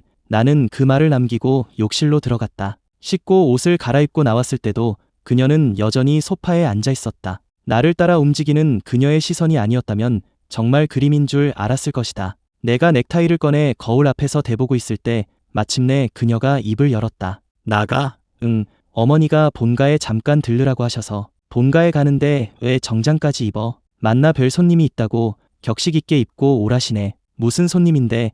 나는 순진한 척 눈을 깜박였다. 글쎄, 나도 몰라. 오늘 아침 식사는 유난히 풍성했고 모두 박지연의 입맛에 맞는 음식들이었지만 그녀의 식기는 없었다. 어제처럼 그녀는 내 맞은편에 앉아 내가 먹는 모습을 지켜볼 뿐이었다. 꿈속에서는 배고프지 않다. 하지만 그녀는 정말로 배가 고픈 것 같았다. 박지연은 아무 말 없이 조용히 앉아 있었다. 내가 아침 식사를 마치자 그녀는 나를 따라 나섰다. 최 비서가 운전하는 차가 경원을 빠져나갔다. 차 안에서 나는 계속 고개를 숙인 채 휴대폰만 만지작거렸다. 누구와 그렇게 열심히 카톡을 하는지 화면에서 손가락을 떼지 않았다. 30분 뒤 차는 박씨 가문 본가 저택의 가로수길로 들어섰다. 오늘따라 저택은 유난히 북적였고 길가에는 차들이 질비하게 늘어서 있었다. 현관에 들어서자 멀리 거실에서부터 웃음소리가 들려왔다. 박 집사가 옆에서 설명했다. 손님들이 많이 오셔서 회장님 기분이 아주 좋으십니다. 그때 내가 말을 끊었다. 박 집사님, 저희 부모님은 오셨어요. 네, 1시간쯤 전에 도착하셨습니다. 그 말에 박지연은 불길한 예감에 휩싸였다. 그녀는 나를 돌아보며 물었다. 아버님, 어머님도 오셨다고? 아버지는 수술을 성공적으로 마치고 회복 중이셨지만 의사는 추운 겨울에는 외출을 삼가라고 신신당부했었다. 대체 무슨 중요한 일이기에 아버지까지 오시게 한 걸까? 그녀가 망설이는 사이 나는 이미 박 집사를 따라 거실로 향하고 있었다. 정신을 차린 그녀가 서둘러 내 뒤를 따랐다. 거실에 들어선 박지연의 눈에 낯선 얼굴들이 가득 들어왔다. 거실은 빈자리 하나 없이 사람들로 꽉 차 있었다. 나는 이미 박 여사 곁에 앉아 담소를 나누고 있었다. 북쪽 구석에서 한 젊은 여성이 일어섰다. 안녕하세요, 강도연 씨. 저는 서은채라고 합니다. 23살이고 현재 옥스퍼드 대학에서 문학을 전공하고 있어요. 부모님은 부동산 사업을 하셔서 부족함 없이 자랐습니다. 박 여사님께 듣기로 도연 씨도 대학에서 문학을 전공하셨다고 하던데 관심사가 같으니 앞으로 재미있게 지낼 수 있을 거예요. 그녀는 교양 있고 차분한 말투를 지녔다. 나는 그녀를 보면서 곁눈질로 입구에 서 있는 박지연을 힐끗 쳐다보았다. 그녀의 얼굴은 점점 어둡게 굳어가고 있었다. 시간이 흐르면서 10여 명의 여성들이 차례로 자기소개를 했다. 박 여사는 얼굴에 미소를 띤 채 내 귓가에 조용히 속삭였다. 지연이가 화난 것 같구나. 15명이나 되는 재원들이 소개되었으니 바보가 아닌 이상 이게 나를 위한 맞선 자리라는 걸 모를 리 없었다. 나는 태연한 첫 구석 소파에 앉아있는 박지연을 힐끗 보았다. 저도 알아요. 그래도 계속해야 할까요? 박 여사가 손바닥에 식은땀을 닦으며 말했다. 고은솔 선생이 곧 도착할 거야. 앞서 나온 여자들이 불씨였다면 고은솔은 폭탄이었다. 박 여사의 말이 끝나기도 전에 박 집사가 고은솔을 데리고 안으로 들어왔다. 그녀의 모습이 보이자마자 박지연의 얼굴은 새까맣게 변했다. 그녀가 뭐라고 말할 틈도 없이 내가 먼저 입을 열었다. 은솔아, 이리 와서 앉아. 박 여사도 반갑게 그녀를 맞아 내 옆자리에 앉혔다. 석 달 전에 연수 다녀와서 국제 전문에 자격 땄다면서? 최연소 국제의료계의 명인이야. 명인 고은솔이 허리를 숙였다. 과찬이십니다, 회장님. 은솔이랑 도연이는 어릴 때부터 알던 사이라 서로 잘 알지. 어릴 적정이 있으니 금방 친해질 거야. 잘만 되면 좋은 짝이 될 수 있을 텐데. 박 여사가 나를 대신해 결정을 내렸다. 우리 도연이 고은솔 선생이랑 한번 만나보는 게 어떠니? 어머니. 박 여사는 잠시 놀랐지만 이내 평정을 되찾고 말했다. 둘이 한번 만나봐. 잘 맞으면 좋은 인연이 될 수도 있잖니. 고은솔이 고개를 끄덕였다. 저는 도연 씨 뜻에 따를게요. 하지만 내가 대답하기도 전에 얼굴 위로 그림자가 드리워졌다. 박지연이 내 손을 잡아 끌어 소파에서 일으켜 세우더니 그대로 나를 데리고 저택을 나섰다. 문 앞에 서 있던 박 집사는 잔뜩 화가 난 박지연을 피해 미리 옆으로 비켜섰다. 그녀가 대문을 나서는 것을 보고 나서야 박 집사는 안도의 한숨을 내쉬었다. 그는 거실로 들어가 박 여사에게 보고했다. 회장님, 셋째 아가씨께서 나가셨습니다. 박 여사가 씩씩거리며 말했다. 내가 젊었을 때 그랬지. 차라리 알을 낳는 게 박지연 낳는 것보다 낫겠다고. 어쩜 저렇게 사나울까. 꼭 제 아비 젊었을 때랑 똑같다니까. 한 사람만 편애하고 독차지하려는 성격까지. 그 양반도 다른 사람들한테는 그렇게 차갑고 무서우면서 나한테만은 꿀 바른 듯이 살살 녹았지. 지금 박지연이 딱 그 짝이야. 오늘의 맞서는 내가 기획했고 다른 사람들은 모두 조연이었다. 박지연은 모두에게 쌀쌀맞게 굴었지만 나에게만은 감정을 억눌렀다. 화가 머리끝까지 났으면서도 내 품에 기대어 내 손목을 쥐었다 놓았다 하며 아프지 않게 힘을 조절했다. 획 돌아서 나가면서도 큰 걸음으로 걷다가 내가 뒤처질까 봐 뒤를 돌아보곤 했다. 아버지가 멀리서 그 모습을 보며 가슴을 쓸어내렸다. 이런 연기는 딱 한 번으로 좋겠으면 좋겠군. 어머니도 고개를 끄덕이며 고운소를 보았다. 추운 날에 일부러 와줘서 고마워요. 은솔양. 괜찮아요. 아주머니. 한편 서울 시내를 달리는 차 안, 최 비서는 긴장한 채 핸들을 꽉 쥐고 있었다. 그녀와는 대조적으로 뒷좌석에 앉은 나는 아주 편안해 보였다. 나는 차에 타자마자 휴대폰을 꺼내 들고 옆에 앉은 그녀의 기분은 아랑곳하지 않고 열심히 카톡만 했다. 최 비서는 룸미러로 슬쩍 뒤를 엿보다가 금방 시선을 거두었다. 사모님의 얼굴이 금방이라도 폭발할 것 같았다. 한눈을 파는 사이 횡단보도의 보행자를 미쳐보지 못한 그녀가 급브레이크를 밟았다. 차가 급정거하며 흔들리자 최 비서가 황급히 사과했다. 사모님, 죄송합니다. 하지만 박지연의 싸늘한 얼굴을 보자 목소리가 점점 기어들어갔고 이내 고개를 숙였다.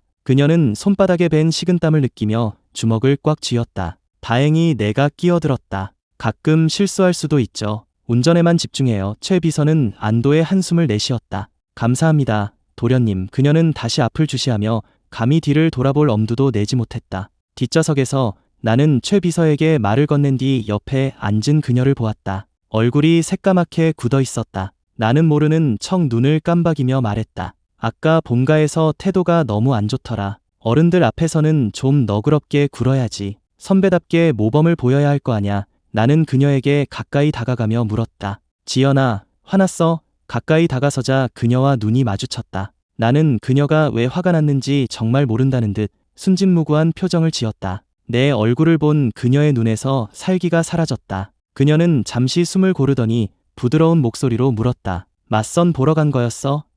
짧은 대답이었지만 그 말을 듣는 순간 박지연의 주먹이 단단하게 쥐어졌다. 나는 몸을 바로 세우고 그녀를 바라보며 말했다. 내가 맞선 보는 게 마음에 안 드나 보네. 강도연, 내 여자는 나야. 그 말에 나는 속으로 쾌재를 불렀다. 그녀의 말투가 변하고 있었다. 그때 카카오톡 알림음이 울렸다. 아직 화면이 켜져 있던 내 휴대폰에는 서은채라는 이름으로 온 메시지가 떠 있었다. 나에게 식사를 제안하는 내용이었다. 그녀의 시선을 느낀 나는 그녀가 보는 앞에서 천천히 좋아요라고 답장을 보냈다. 전송 버튼을 누르자마자 나는 휴대폰을 등 뒤로 숨겼다. 아니나 다를까 다음 순간 그녀의 손이 내 휴대폰을 낚아채려 했지만 허공을 갈랐다. 지연아, 이건 꿈이야. 꿈은 진짜가 아니잖아. 내가 맞선을 보든 다른 여자랑 결혼을 하든 다 진짜가 아니라고. 나는 그녀의 손등을 토닥이며 웃었다. 난 죽은 사람이잖아. 다른 사람이랑 잘해봐야 다 내 꿈속에서 일어나는 일일 뿐이야. 현실에서는 이미 죽었는데 어떻게 바람을 피우겠어. 그녀가 반박할 틈도 주지 않고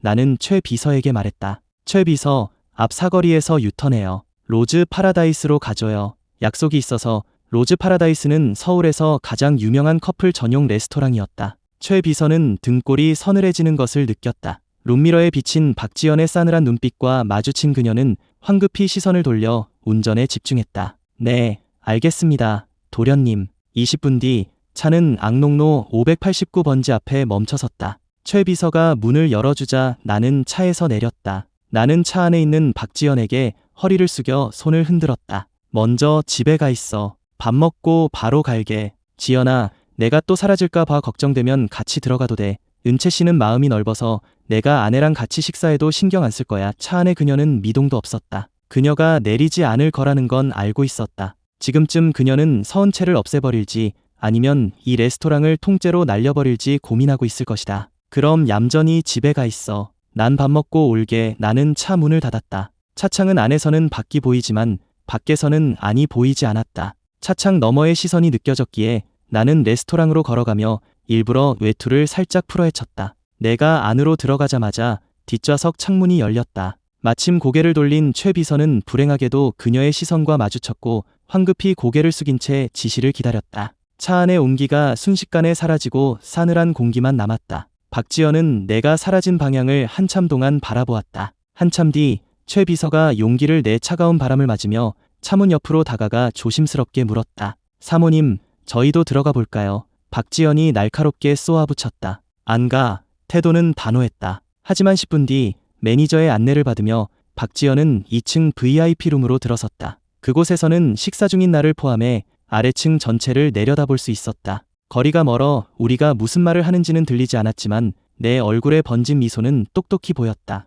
대체 무슨 얘기를 하길래 저렇게 즐거워하는 거지? 어떻게 저렇게 행복하게 웃을 수 있는 거야? 최 비서가 차를 한 잔 가져와 조심스럽게 내려놓았다. 사모님, 화 좀 푸세요. 노르웨이 크루즈선 폭발 사고에 대해 다시 한번 말해봐. 네, 알겠습니다. 최 비서는 지시대로 사건의 전말을 하나하나 설명했고 지난 반년간 있었던 일들도 덧붙였다. 당시 사모님께서 고열로 위독하셨을 때 회장님께서 저를 시켜 성대모사 전문가를 구해 강 대표님인 척 전화를 걸게 해서라도 사모님을 살리려 하셨습니다. 그런데 정말로 강 대표님께서 돌아가신 게 아니었고 전화를 건 사람이 바로 강 대표님 본인이셨습니다. 대표님은 한 독지가의 도움으로 구조되어 스위스의 작은 마을에서 반년 동안 의식이 없으셨고 깨어나자마자 사모님께 전화를 거신 겁니다. 그날 바로 회장님께서 전용기를 보내 모셔왔습니다. 그 뒤의 일은 박지연도 기억하고 있었다. 공항에서 나를 만나 함께 집으로 돌아왔다. 경원으로 돌아온 뒤 그녀는 사라졌고 나는 남문 앞에서 그녀를 찾아 서울 병원으로 데려갔다.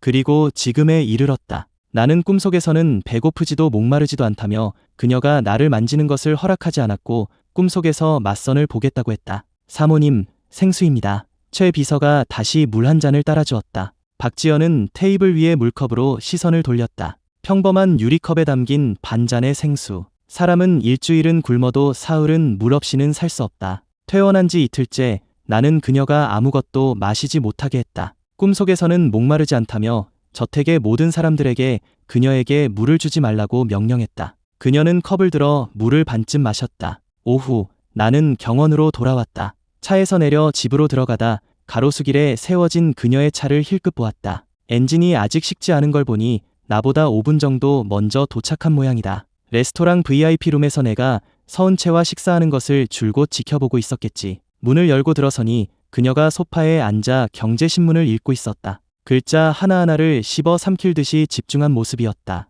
그 모습에 웃음이 터져나왔다. 지연아, 나왔어. 그녀가 대답하기도 전에 내가 덧붙였다. 계속 봐. 난 위층 가서 좀 쉴게. 나는 쏜살같이 2층으로 올라갔다. 박지연은 시선을 거두어 손에 든 신문을 내려다보았다. 그제야 신문을 거꾸로 들고 있었다는 것을 깨달았다. 텅 빈 거실은 유난히 조용했다. 그녀는 다시 벽시계를 쳐다보았다. 2025년 12월 22일 오후 3시 34분. 어쩌면 이건 꿈이 아닐지도 모른다. 나는 살아있다. 6시 반, 창밖은 이미 어둑해져 있었다. 박지연은 거실에서 오후 내내 생각에 잠겨 있었다. 그때 계단에서 내려오는 발소리가 들렸다. 고개를 들어보니 새 옷으로 갈아입은 내가 보였다. 동시에 내 휴대폰이 울렸다. 나는 걸음을 멈추고 주머니에서 휴대폰을 꺼내 스피커폰으로 전화를 받았다. 수화기 너머로 유나비의 목소리가 들려왔다. 형부, 어디쯤이에요? 유나비의 목소리에 박지연의 미간이 찌푸려졌다.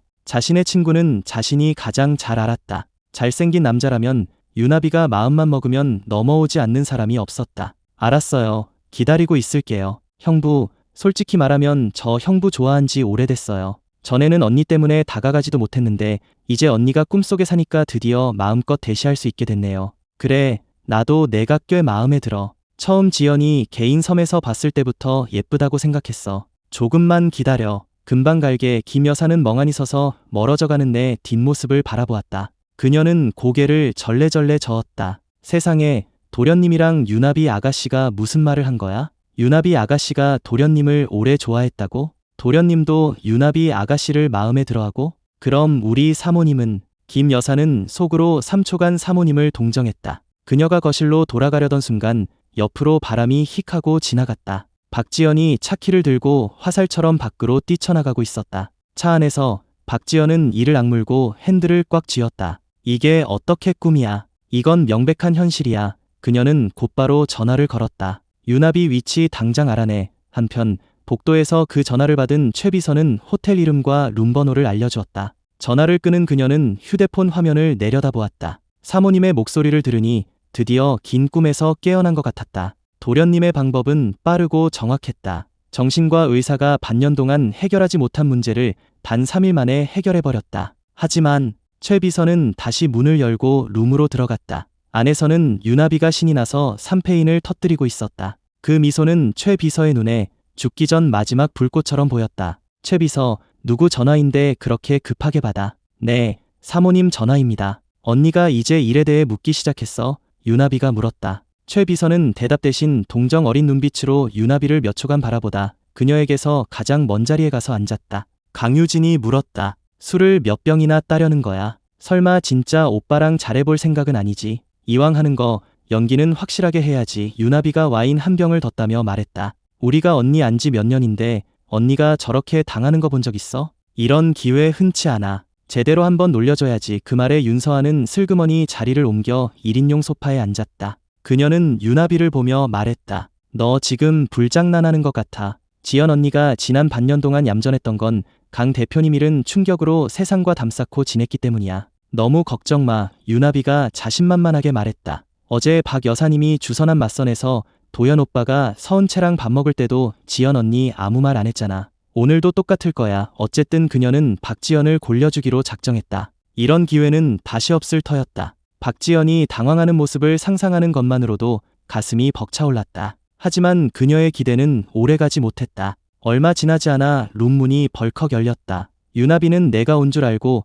벌떡 일어나 문으로 향하며 외쳤다. 형부, 엄청 빨리 오셨네요. 전화 끊은 지 10분밖에 안 됐는데 하지만 문 앞에 서 있는 익숙한 모습을 본 순간 그녀는 그대로 얼어붙었다. 그녀는 박지연의 살벌한 눈빛과 마주쳤고 등골이 서늘해졌다. 시나리오가 이게 아닌데 왜 언니가 온 거지? 게다가 그녀의 모습은 지난 반년간 봐왔던 순한 양이 아니었다. 온몸에서 살기가 뿜어져 나오고 있었다. 룸 안은 숨막히는 정적이 흘렀고 한쪽에 모여있던 여자들은 슬금슬금 구석으로 물러났다. 최 비서가 가장 먼저 일어나 입장을 밝혔다. 사모님, 저는 사모님을 대신해서 유나비 아가씨를 감시하러 온 겁니다. 두 분의 일은 저는 전혀 모릅니다. 상황이 심상치 않자 강유진도 나섰다. 전 그냥 오빠가 걱정돼서 온 거예요. 윤서아는 주위를 둘러보다 조심스럽게 손을 들었다. 전 유나비랑 안 친해요. 그 자리에 얼어붙어 있던 유나비는 마치 벼락이라도 맞은 듯했다. 그녀는 고개를 돌려 세 명의 배신자를 쏘아보았다. 어금니가 부서져라 이를 갈았다. 구경할 땐 제일 신나 하더니 손바닥 뒤집듯 태도를 바꾸다니. 하지만 그녀의 등 뒤에는 더 무서운 시선이 꽂혀 있었다. 유나비는 마른 침을 삼키며 천천히 돌아섰다. 언니, 내 말은 그게 아니라. 최 비서가 즉시 말을 잘랐다. 사모님, 유나비 아가씨는 사모님을 웃음거리로 만들고 싶어서 먼저 도련님께 호텔에 가자고 제안했습니다. 강유진이 즉시 맞장구를 쳤다. 네, 맞아요. 윤서아가 미친 듯이 고개를 끄덕였다. 저도 증인이에요. 그 말에 유나비는 주먹을 불끈 쥐었다. 그녀는 엄청난 압박감 속에서도 해명하려 애썼다. 언니, 그게 아니라 내 원래 의도는 언니가 도연 오빠한테 전화하게, 내가 지금 바로 형부한테 전화할게. 지금 바로. 유나비는 말을 더듬으며 주머니에서 휴대폰을 꺼냈다. 박지연의 시선에 그녀는 손을 덜덜 떨며 겨우 내 번호를 눌렀다. 통화가 연결되자마자 그녀는 소리쳤다. 형부, 언니가 여기 왔어요. 빨리 와주세요. 형부, 제발 와서 해명 좀 해줘요. 살려주세요. 통화가 끝났지만 박지연은 아무런 말이 없었다. 유나비는 그 자리에 얼어붙었고 다른 사람들도 숨을 죽였다. 시간이 흐를수록 룸 안의 공기는 점점 더 무거워졌다. 호텔 주차장으로 들어서는 순간 유나비에게서 전화가 걸려왔다. 나도 꽤 빨리 달렸는데 박지연이 나보다 먼저 도착했다니 대체 얼마나 밟은 걸까? 전화기 너머로 들려오는 유나비의 다급한 목소리에 나는 박지연이 드디어 제정신으로 돌아왔음을 직감했다. 그 생각에 발걸음이 점차 가벼워졌고 나도 모르게 입가에 미소가 번졌다. 드디어 그녀를 꿈에서 끌어내는데 성공했다. 방법은 좀 짓궂었지만 효과는 아주 좋았다. 나는 2103호 룸으로 달려가 문을 박차고 들어갔다. 하지만 들어가자마자 부드러운 품에 와락 부딪혔다. 나는 그대로 박지연의 품에 안겼다. 그것도 아주 세게. 내가 뒤로 물러서기도 전에 그녀는 내 팔을 낚아채 룸 밖으로 끌고 나갔다. 박지연이 나가자 룸 안에 살벌했던 공기가 조금은 누그러졌고 그제야 모두가 안도의 한숨을 내쉬었다. 윤서아가 자리에서 일어났다. 내가 불장난이라고 했지. 내 말 안 듣더니. 그 말에 유나비가 고개를 돌려 세 사람을 쏘아보았다. 좋을 땐 한편이고 어려우니 바로 등 돌리는 거야? 이제 알았어? 강유진이 무심하게 외투를 챙겨 일어서며 말했다. 늦었네. 나 먼저 가볼게. 이 제 70안인데 이렇게 일찍 집에 가서 뭐하게? 나 애가 둘이잖아. 그때 최 비서가 발코니에서 통화를 마치고 들어왔다. 그녀는 곧장 유나비에게 다가가 말했다. 유나비 아가씨, 유 회장님께서 본가로 모셔오라고 하십니다. 드릴 말씀이 있으시답니다. 사모님 지시로 앞으로 서울 시내 모든 유흥업소 출입이 금지되셨습니다. 사모님께서 유 회장님께 연락드렸고 회장님께서 은행에 말씀하셔서 아가씨의 모든 카드 사용을 정지시키셨습니다. 오늘 밤 9시까지 본가로 돌아가지 않으시면 부동산, 주식, 펀드, 그리고 아가씨 명의의 모든 차량까지 전부 동결될 겁니다. 그 말에 윤서아가 웃음을 터뜨렸다. 이제 내 좋은 시절 다 갔네. 강유진이 고개를 끄덕였다. 집에 불러서 결혼시키려는 건가 봐. 유나비는 3초간 멍하니 있다가 이내 울상을 지었다. 후회돼. 괜히 언니 놀려주려다가 이게 무슨 꼴이야. 박지연은 웬만한 장난은 다 웃어넘기지만 나에 관한 것만은 예의였다. 그녀 앞에서 절대 내 얘기를 함부로 꺼내서는 안 된다. 그건 그녀의 영린을 건드리는 짓이다. 과정은 짜릿할지 몰라도 그 결과는 상상 이상으로 끔찍하다. 박지연이 나를 다른 스위트룸으로 끌고 들어가 문을 발로 쾅 닫는 순간 나는 뭔가 잘못됐다는 걸 느꼈다. 그녀에게 단단히 붙잡혀 옴짝달싹할 수 없었다. 저항할 수 없다는 생각에 등골이 오싹해졌다. 지연아, 이제 정신이 들어? 이건 꿈이 아니라 현실이야. 난 살아있다고. 말을 하는 순간 내 몸이 갑자기 뒤로 넘어갔다. 중심을 잃고 말이 채 끝나기도 전에 나는 푹신한 침대 위로 쓰러졌다. 싸늘한 눈빛으로 나를 내려다보는 그녀를 보며 나는 본능적으로 뒷걸음질 쳤다. 하지만 몇 발짝가지 못해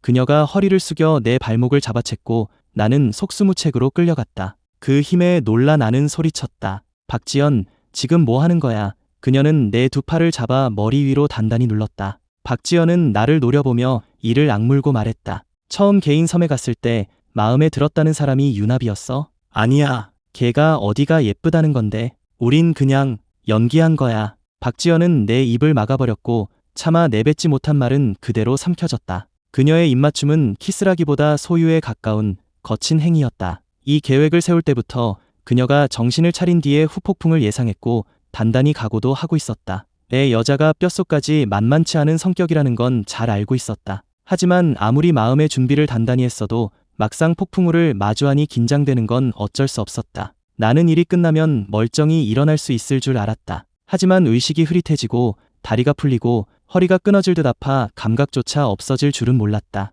눈을 떴을 땐 창밖이 저녁 노을로 물들어 있었다. 눈을 감은 채 몸을 뒤척이자 옆에 있던 그녀가 입을 맞춰왔다. 그녀는 내 얼굴을 감싸고 더 깊이 파고들었다. 숨이 막혀오자 정신이 번쩍 들었고 내가 버둥거린 후에야 박지연은 입술을 떼었다. 강도연, 넌 정말 혼 좀 나야 돼. 나는 몸을 일으키며 그녀를 흘겨보았다. 세상에 너처럼 무서운 아내가 어디 있어? 다 내가 자초한 일이잖아. 그녀는 화가 났지만 내가 바람을 피우거나 다른 여자에게 한눈 팔 사람이 아니라는 건 알고 있었다. 그녀는 자기 자신을 그리고 자신의 연인을 믿었다. 하지만 내 입에서 다른 여자를 칭찬하는 말을 듣는 것은 그것이 거짓이고 연기일지라도 참을 수 없었던 것이다. 이불 너머로 박지연이 내 품에 파고들어 가슴에 얼굴을 부볐다. 앞으로 다른 여자 쳐다보지도 마. 절대 안 돼. 그녀는 꼭 달라붙어 떨어지지 않는 나무늘보처럼 나를 불편하게 했다. 나는 팔로 그녀를 살짝 밀어냈다. 알았어, 여보. 박지연은 나를 놓아주더니 침대에서 내려와 이불 속에 있던 나를 끌어내고는 다시 품에 안겼다. 눈 그쳤어. 눈 온 뒤라 노을이 예쁘대. 옷 입어. 악산에 데려가 줄게. 안 돼. 너 때문에 힘 다 빠져서 걸을 수도 없어. 얼마나 힘을 썼는지 박지연은 누구보다 잘 알았다. 지금 내 체력이 어떤 상태인지도. 이 남자가 꾀병을 부리고 있다는 걸 알면서도 그녀는 그게 또 귀여웠다. 박지연이 내 머리를 쓰다듬었다. 그럼 내가 안아서 보여줄게. 그거 좋네. 나는 몸을 일으켰다. 나 한 발짝도 안 움직일 거야. 당연하지. 내가 안고 간다고 했잖아. 그녀의 예쁜 눈이 휘어지더니 다시 내 품에 기댔다. 박지연은 한참 동안 나를 바라보다 덕꽉 안으며 말했다. 스위스 의사 선생님이 그러시더라. 당신 정말 죽을 힘을 다해 버텼다고. 나는 그 말에 그저 콧소리만 낼 뿐 대답하지 않았다. 박지연이 고개를 들었다. 강도연, 당신한테 사랑한다는 말 한 번도 못 들어봤어. 한번 해줘봐. 그 말에 나는 고개를 돌리고 꼼짝도 하지 않은 채 죽은 척했다. 욕실 문을 들어설 때 박지연이 나를 보며 엉덩이를 찰싹 때렸다. 말해봐, 강도현. 나한테 소리 지르고 때리기까지 하고. 이건 애정 표현이야. 자기야. 고개를 푹 숙이고 칭얼대는 그녀의 모습에 웃음이 터졌다. 나는 한 팔로 그녀를 안고 다른 손으로는 부드러운 그녀의 뺨을 주물렀다. 내 손바닥 하나면 그녀의 얼굴을 다 가릴 수 있었고 양볼을 살짝 꼬집으면 입술이 귀엽게 튀어나왔다. 나는 웃으며 말했다. 우리 아내 진짜 귀엽다. 몇 초간 서로를 바라보던 그녀가 몸을 일으켜 내 목을 끌어안았다. 나도 내가 귀여운 거 알아. 올해 서울의 겨울은 유난히 길었다. 연이어 내린 폭설로 2달 가까이 혹한이 계속됐다. 마침내 하늘이 갰다. 눈이 그친 저녁, 하늘은 붉은 노을로 물들었고 화려한 도시는 온화한 빛으로 가득 찼다. 악산으로 향하던 중 저택 경비팀에게서 연락이 왔다. 눈이 너무 많이 쌓여 산 중턱 도로가 아직 얼어있어 차로 올라가기 위험하다는 것이었다.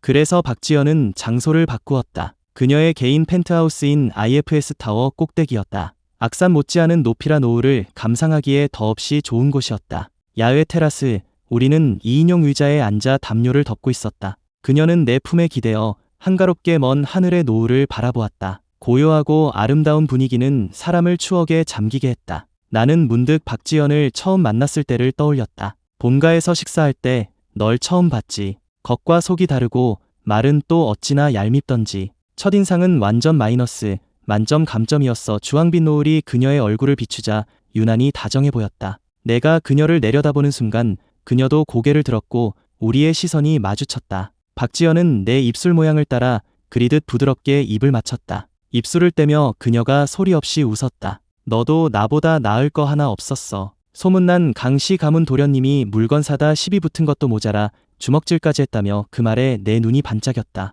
그날 너도 거기 있었어. 응, 한결 오빠랑 쇼핑 갔다가 머리에 든 거 없는 재벌 2세 하나를 만났지. 하도 막무가내로 무례하게 굴길래 뺨 한 대 때려줬어. 어쩐지 매니저가 전화 한 통 받더니 돌아와서는 얼굴색이 싹 변해서 무조건 내 편을 들더라. 그 사람 회원 자격도 박탈하고 경비원 시켜서 쫓아내기까지 했어. 나는 그녀를 빤히 쳐다보며 물었다. 솔직히 말해봐. 너 나한테 오래전부터 마음 있었지? 하지만 박지연은 대답이 없었다. 그녀는 나를 보고 있지 않았다. 그녀의 시선을 따라가 보니 멀지 않은 테라스 난간을 쳐다보고 있었다. 난간에 뭐 볼 게 있다고. 곧 어두워지겠네. 박지연이 불쑥 말했다. 뭐라고? 내가 되물었다. 벌써 7시 다 됐는데 당연히 어두워지지. 아, 저녁은? 너 이제 막 몸도 나았으니 오늘 저녁은 내가 할게. 같이 하자. 나는 저녁 식사 얘기인 줄 알았다. 하지만 그녀는 자리에서 일어나며 진지하게 말했다. 아니, 내가 배운 요리 중에 아주 쉬운 게 있어. 나 혼자서도 30분이면 충분해. 그녀는 담요를 꺾고 의자에서 내려와 내 손을 잡아 일으켰다. 왜 그래? 내가 망설이는 사이 박지연은 나를 이끌고 몇 미터 떨어진 테라스 난간으로 향했다. 화려한 도시의 야경을 마주한 채 그녀는 난간을 잡았다. 처음에는 영문을 몰랐지만 그녀가 나를 돌아보는 순간 심장이 쿵 내려앉으며 온몸에 소름이 돋았다. 나는 고개를 절레절레 저었다. 야외는 안 돼. 이건 좀 그렇지 않아. 밤의 도시, 야외 테라스. 내가 썼던 소설의 한 장면이 파도처럼 머릿속으로 밀려 들어왔다. 무려 2챕터에 걸쳐 썼던 바로 그 장면이. 밤의 분위기는 야릇했고 어둠 속에서 박지연의 눈빛은 점점 깊어졌다. 그녀는 저항하는 내 손을 잡아 자신의 손바닥 안에서 꽉 쥐며 속삭였다. 한번 해보자, 여보. 박지연이 평생 가장 열심히 한 일은 바로 내 소설 내용을 현실에서 실천하는 것이었다. 그것도 매일, 지치지도 않고. 내 인생 최대의 후회는 바로 박지연을 여주인공으로 한 그 소설을 쓴 것이다. 매일 아침 눈을 뜨면 후회부터 밀려온다. 그날도 박지연이 일을 마치고 침실로 들어왔을 때 나는 침대에 엎드려 휴대폰을 하고 있었다. 그녀는 내게 다가와 발목을 잡았다. 나는 본능적으로 몸을 돌려 그녀를 쳐다보았다. 아래에서부터 위로 그녀의 입가에 걸린 미소가 보였다. 그건 우리 둘 사이에 굳이 말하지 않아도 통하는 신호였다. 시작해볼까? 나는 황급히 몸을 뒤집어 다른 발로 그녀의 손을 차내며 소리쳤다. 약속 안 지키면 나 내일 당장 본가로 들어가 버릴 거야. 노을을 보던 그날 밤 박지연은 내 귓가에 대고 끊임없이 속삭였다. 딱 한 번만 하면 된다고. 내가 죽을 고비를 넘겼으니 보상해줘야 한다고. 또 자기를 꿈에서 깨어나게 한 방법이 자기 마음에 상처를 줬으니 그것도 보상해야 한다고. 나는 그 말에 홀려 정신없이 고개를 끄덕였다. 그 후 일주일간 우리는 IFS 펜트하우스에 머물렀고 그녀는 내 소설 속 장면을 최소 10개는 실천에 옮겼다. 나는 거의 미라가 될 뻔했다. 경원으로 돌아오던 날 그녀는 나에게 푹 쉬게 해주겠다고 약속했다. 하지만 고작 이틀 만에 그녀는 또 시작한 것이다. 나는 본능적으로 발목을 쳐다보고는 이불 속으로 숨어버렸다. 내 행동에 박지연은 웃음을 터뜨렸다. 그녀는 IFS 펜트하우스에서의 일주일이 좀 과했다는 걸 인정했다. 흥분해서 자제가 안 됐어. 가서 뭐 좀 마실 것 좀 가져다 줄게. 그 말에 나는 그제야 긴장을 풀고 고개를 끄덕였다. 박지연과의 뜨거운 나날은 이미 시작되었고 아직 끝날 기미가 보이지 않았다. 따스한 3월의 어느 날 나는 할 일도 없고 해서 유진이네와 함께 아기들을 돌보고 있었다. 매화호수 공원에 돗자리를 펴자 박초아가 바구니에서 온갖 음식을 꺼내 늘어놓기 시작했다. 유진이가 도착했을 때 기사가 2인용 유모차를 밀어주고 있었다. 아이고, 우리 귀염둥이, 삼촌이 안아줄게. 두 녀석은 이제 3개월이 되었다. 형의 태명은 기다림, 동생은 느림으로 한결이 형과 유진이의 사랑의 결실이었다. 나는 두 사람의 연애사에는 별 관심이 없었다. 10수년간 중간에서 바보 노릇을 한 걸 생각하면 차라리 이 두 꼬맹이가 더 좋았다. 웃음꽃을 피우던 중 유진이가 중요한 일이 생각난 듯 넷째 동생인 초아와 눈빛을 교환했다. 박초아가 먼저 입을 열었다. 형부, 요즘 계속 저희랑만 노시는데 언니가 아무 말 안 해요. 요즘 엄청 바빠. 회사 일이 많아서 맨날 밤 10시에나 들어와. 나는 고개를 숙인 채 아기에게 옹알이를 하며 놀아주었다. 오빠, 그럼 박 대표 바쁜 틈을 타서 우리랑 같이 여행 갈래요? 왜? 너희 셋이 어디 가려고? 네, 형부. 우리 런던으로 휴가 가기로 했어요. 영국 런던? 닷새 전 아버지께서 전화하셔서 두 분과 박 여사님 세 분이 런던으로 휴가를 가신다고 했다. 런던은 지금 꽃이 만발해서 그리니치 거리의 꽃들이 특히 아름답다고 들었다. 우리 비행기표는 이미 다 샀어요. 3월 26일 서울 출발이고 오빠 표도 같이 끊었어요. 나는 아무런 의심도 하지 않았다. 이른 봄에 여행을 떠나는 건 예전에 유진이와도 자주 하던 일이었다. 좋아. 이번 주에 열심히 원고 써서 시간 비워둘게. 오빠는 독자들한테 너무 잘해준다니까. 재벌 2세가 매일 칼같이 원고 마감하는 거 보면 모르는 사람은 소설로 수십억 버는 줄 알겠어. 너희는 몰라. 이건 돈으로 따질 수 있는 게 아니야. 독자들뿐만 아니라 지연이랑 초아도 좋아하거든. 같은 시각 박씨 그룹 본사 대표실. 최 비서가 노크하고 들어서자 소파에 앉아있는 박지연의 모습이 보였다. 테이블 위에는 자잘한 다이아몬드와 바느질 도구가 놓여 있었고 소파에는 순백의 웨딩드레스와 각 잡힌 턱시도가 놓여 있었다. 박지연이 직접 디자인에 참여해 수차례 수정을 거친 끝에 10여 명의 장인들이 석 달 가까이 수작업으로 완성하여 프랑스에서 공수해 온 것이었다. 안타깝게도 그에게 턱시도를 입혀보기도 전에 크루즈선 폭발 사고가 일어났다. 오늘로 미뤄졌지만 그가 무사히 돌아와 그녀가 이 드레스를 입을 수 있게 된 것은 천만다행이었다. 요즘 박지연이 계속 야근을 한 것은 일이 아니라 나 몰래 이 드레스와 턱시도를 완성하기 위해서였다. 최 비서는 문 앞에서 조용히 반분 정도 서 있었다. 그녀는 두 사람의 만남부터 사랑, 그리고 결혼에 이르기까지 모든 과정을 지켜본 증인이었다. 과장이 아니라 사모님은 도련님에게 심장이라도 꺼내줄 듯 모든 것을 바쳤다. 정신을 차린 최 비서가 아메리카노를 들고 다가갔다. 사모님, 초아 아가씨에게서 연락 왔습니다. 도련님께서 26일에 런던에 가기로 하셨답니다. 회장님께서도 메시지를 보내셨는데 결혼식 장소와 교회 주변 장식은 모두 끝났다고 사진 몇 장을 보내주셨습니다. 사모님 개인 휴대폰으로 전송해드렸습니다. 박지연은 하던 일을 멈추지 않고 고개도 들지 않은 채 나지막이 하고 대답했다. 결혼식은 런던의 성베드로 대성당에서 열릴 예정이었다. 웨딩카는 그리니치 거리, 하이드파크, 사우스 켄싱턴 선셋대로 코벤트 가든, 빅벤 거리를 지나 꽃으로 장식된 성베드로 성당 앞에 멈출 것이다. 그곳들은 모두 내 소설 속에 등장했던 내가 사랑하고 꿈꿔왔던 글로만 그려왔던 결혼식의 모습이었다. 그녀는 그 모든 것을 나를 위해 현실로 만들어주고 있었다.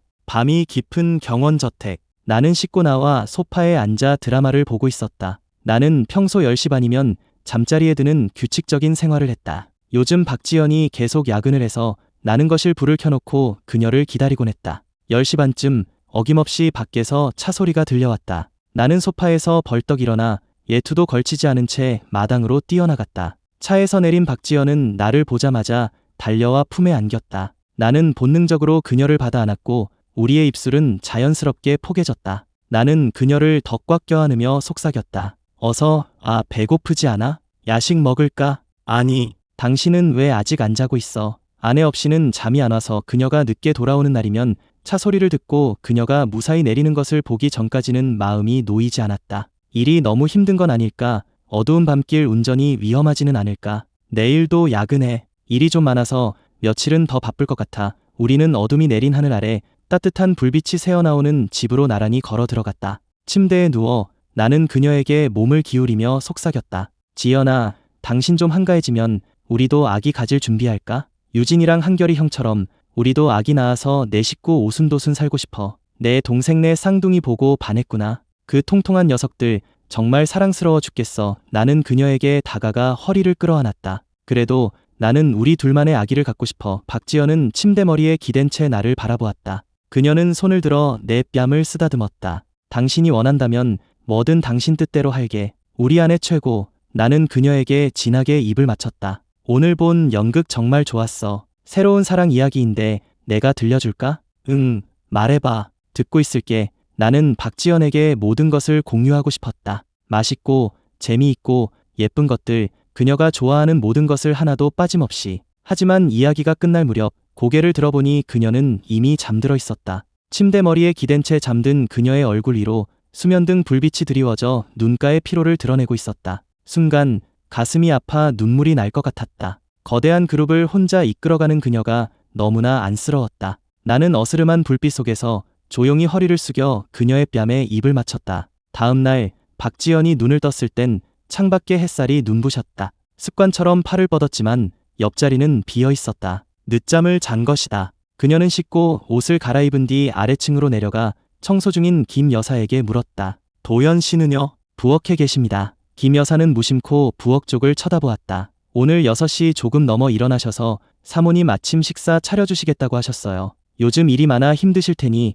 깨우지 말고 푹 주무시게 두라고 신신당부하셨습니다. 벌써 9시였다. 평소 같으면 8시에 최 비서가 데리러 왔을 시간이다. 오늘 오지 않은 걸 보니 그가 미리 손을 써둔 모양이다. 자신을 아껴주는 남편이 있다는 건 어떤 기분일까? 박지연은 가슴속 깊이 따뜻함이 차오르는 것을 느꼈다. 박지연이 식당으로 들어서는 순간 마침 내가 부엌에서 따끈한 국수 한 그릇을 들고 나왔다. 나를 본 그녀의 눈이 반짝였다. 여보, 솜씨가 보통이 아닌데 2층까지 맛있는 냄새가 나더라. 그럼 요즘 한가할 때마다 김 여사님께 요리 배우고 있거든. 박지연이 내 손에서 국수 그릇을 받아들었다. 얇은 자기 그릇 위로 뜨거운 김이 그대로 전해졌다. 내가 핀잔을 주었다. 장갑을 끼든가 아니면 가사도우미한테 시키지. 그녀는 그저 달콤하게 웃으며 대답했다. 다음부턴 꼭 그럴게. 그녀가 자리에 앉자마자 나는 젓가락을 건네며 말했다. 맛 좀 봐. 토마토 계란국수는 먹음직스러워 보였다. 진한 토마토 국물에서는 향긋한 냄새가 풍겼고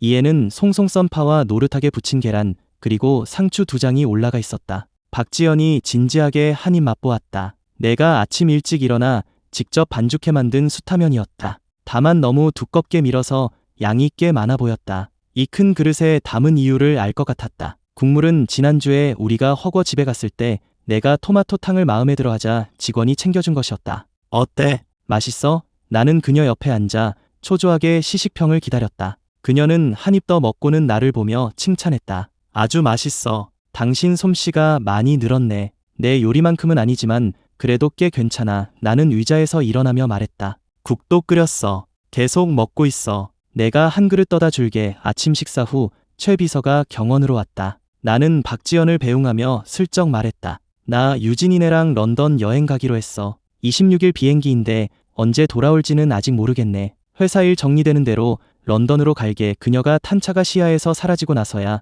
나는 집으로 돌아왔다. 26일 오전 나와 유진이, 한결이 형, 그리고 초아 이렇게 넷은 공항에서 만나 런던행 비행기에 올랐다. 런던에는 수백 년간 자리를 지켜온 윤서안의 가문이 있었다. 서안은 미리 연락해 우리의 모든 것을 준비해 두었다. 비행기에서 내리자 윤씨 가문의 기사가 공항 밖에서 우리를 기다리고 있었고 우리는 곧장 저택으로 향했다. 다음 날 런던은 화창했다. 우리는 차를 타고 시내로 나가 리젠트 거리를 걷고 있었다. 오늘따라 거리는 유난히 사람들로 붐볐다. 내가 한결이 형과 함께 쇼핑백을 들고 있을 때 도라에몽 인형 탈을 쓴 사람이 다가와 공손하게 전단지를 건넸다. 뻔한 홍보 전단지일 거라 생각해 거절하려던 찰나 유진이가 먼저 전단지를 받아들었다. 아, 웨딩드레스다. 초아도 다가와 호들갑을 떨었다. 드레스 진짜 예쁘다. 샤넬에서 새로 오픈한 매장인데 홍보 이벤트로 웨딩드레스랑 턱시도 입고 사진 찍으면 둘 중 하나를 공짜로 준대. 정말? 초아가 눈을 동그랗게 뜨고 인형 탈을 쓴 사람에게 물었다.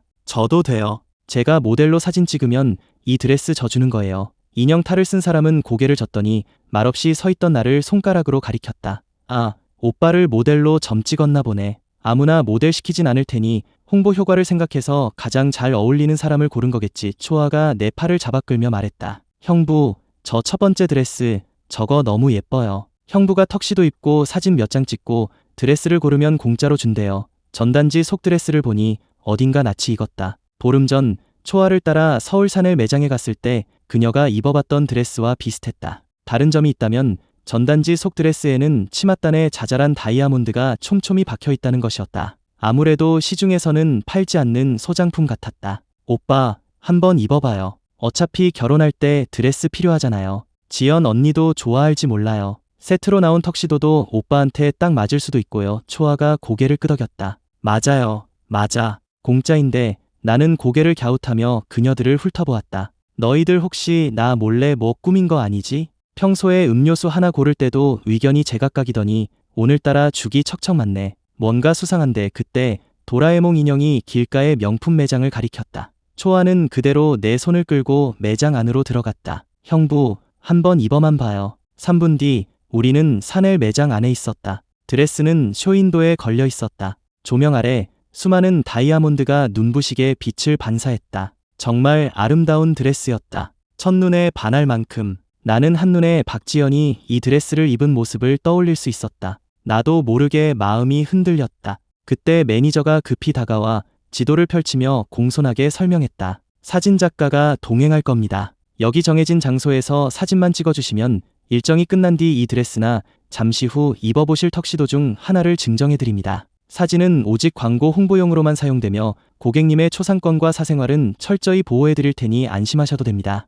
샤넬이라는 브랜드를 믿을 만했다. 나는 눈을 반짝이는 초아를 보고 고개를 끄덕였다. 좋아요. 그럼 정해진 장소가 어딘지 알려주세요. 매니저가 펼친 지도에는 그리니치 거리, 하이드파크, 사우스 켄싱턴 선셋대로, 코벤트 가든, 빅벤 거리, 그리고 성베드로 성당의 붉은 동그라미가 쳐져 있었다. 우연일까? 모두 내가 런던에서 가장 좋아하는 장소들이었다. 우리는 원래 리젠트 거리를 둘러본 뒤 그리니치로 벚꽃을 보러 갈 계획이었다. 선생님, 턱시도는 2층에 준비되어 있습니다. 저와 함께 가시죠. 저희 스타일리스트가 헤어와 간단한 메이크업도 도와드릴 겁니다. 나는 정신을 차리고 네 하고 대답한 뒤 뒤에 있는 세 사람을 돌아보았다. 너희들은 1층에서 기다리고 있어. 촬영 장소가 우리 동선이랑 거의 겹치니까 가는 길에 꽃구경도 할 수 있겠다. 말을 하는 사이 문 밖에 서 있는 두세 명의 카메라맨이 눈에 들어왔다. 내 시선을 눈치챈 유진이가 서둘러 말을 돌렸다. 샤넬 직원들 정말 부지런하네. 아직 촬영 시작도 안 했는데 벌써 와 있다니.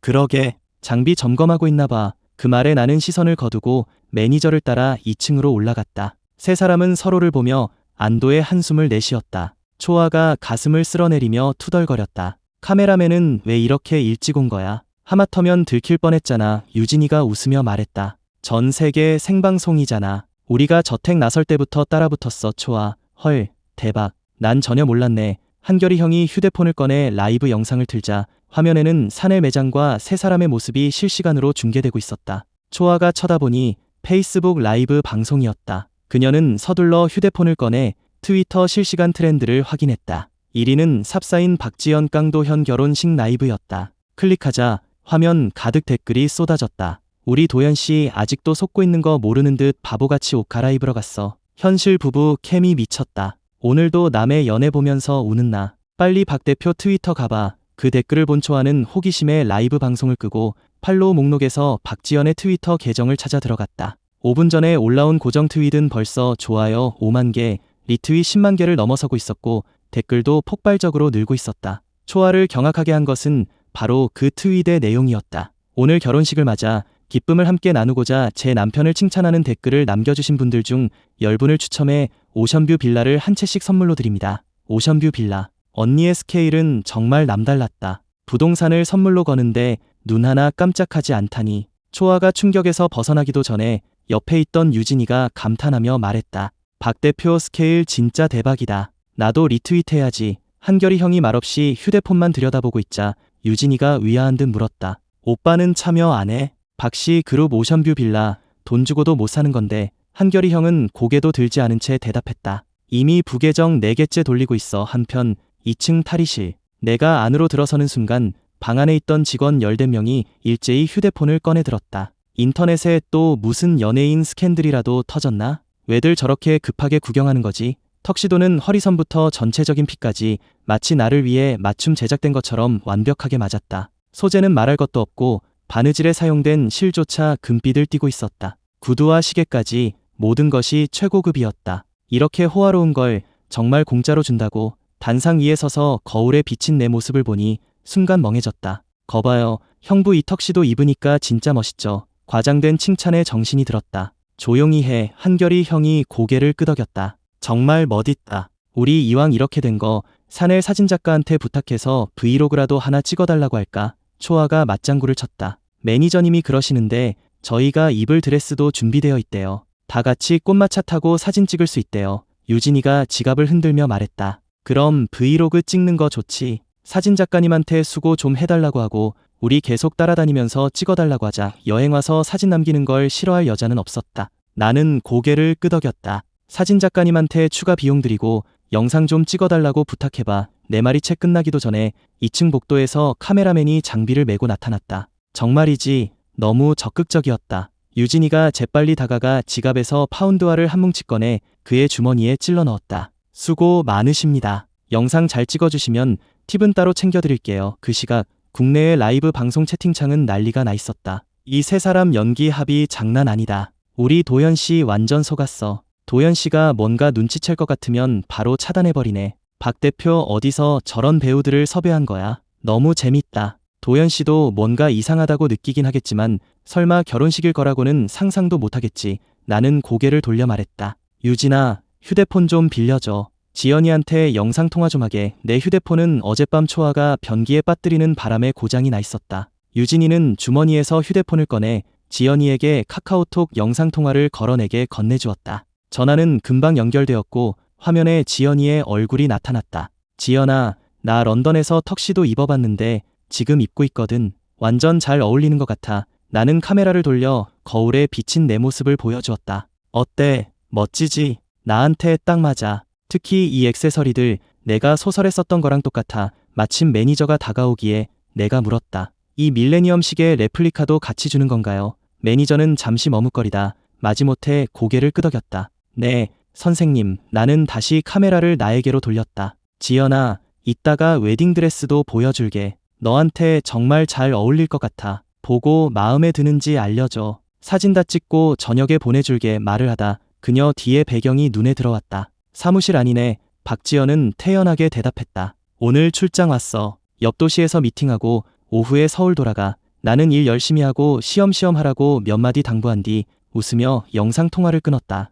2시간 뒤 관광마차가 성베드로 성당 광장 앞에 멈춰섰다. 내가 먼저 마차에서 내리자 금발의 어린 소녀가 다가와 내게 부케를 건넸다. 처음 보는 아주 청초한 꽃이었다. 나 주는 거니? 아이는 고개를 끄덕이고는 까치발을 들어 내 손에 부케를 쥐어주고는 인파 속으로 사라졌다. 한결이 형이 짓궂게 웃으며 말했다. 그거 노루오줌이라는 꽃인데 꽃말이 행복한 결혼, 아름다운 사랑이래. 내 옷차림이 그렇게 티가 나나? 내가 신랑인 줄 알고 꽃을 줬나 보네. 참 순수한 아이야. 하지만 세 사람은 그저 웃기만 할 뿐 아무 말도 하지 않았다. 오늘 가장 순수한 사람을 꼽자면 바로 여기 있는 어떤 신랑일 것이다. 그들은 열흘 전부터 치밀하게 계획된 연쇄 사기극을 벌이고 있었다. 성베드로 성당 앞에 왜 저렇게 사람이 많지? 유진이가 목을 길게 빼고 그쪽을 쳐다보았다. 마술 공연이라도 하나 봐. 우리도 가서 구경하자. 유진이는 그대로 인파 속으로 달려갔다. 하지만 공연 장소에 다다르기 직전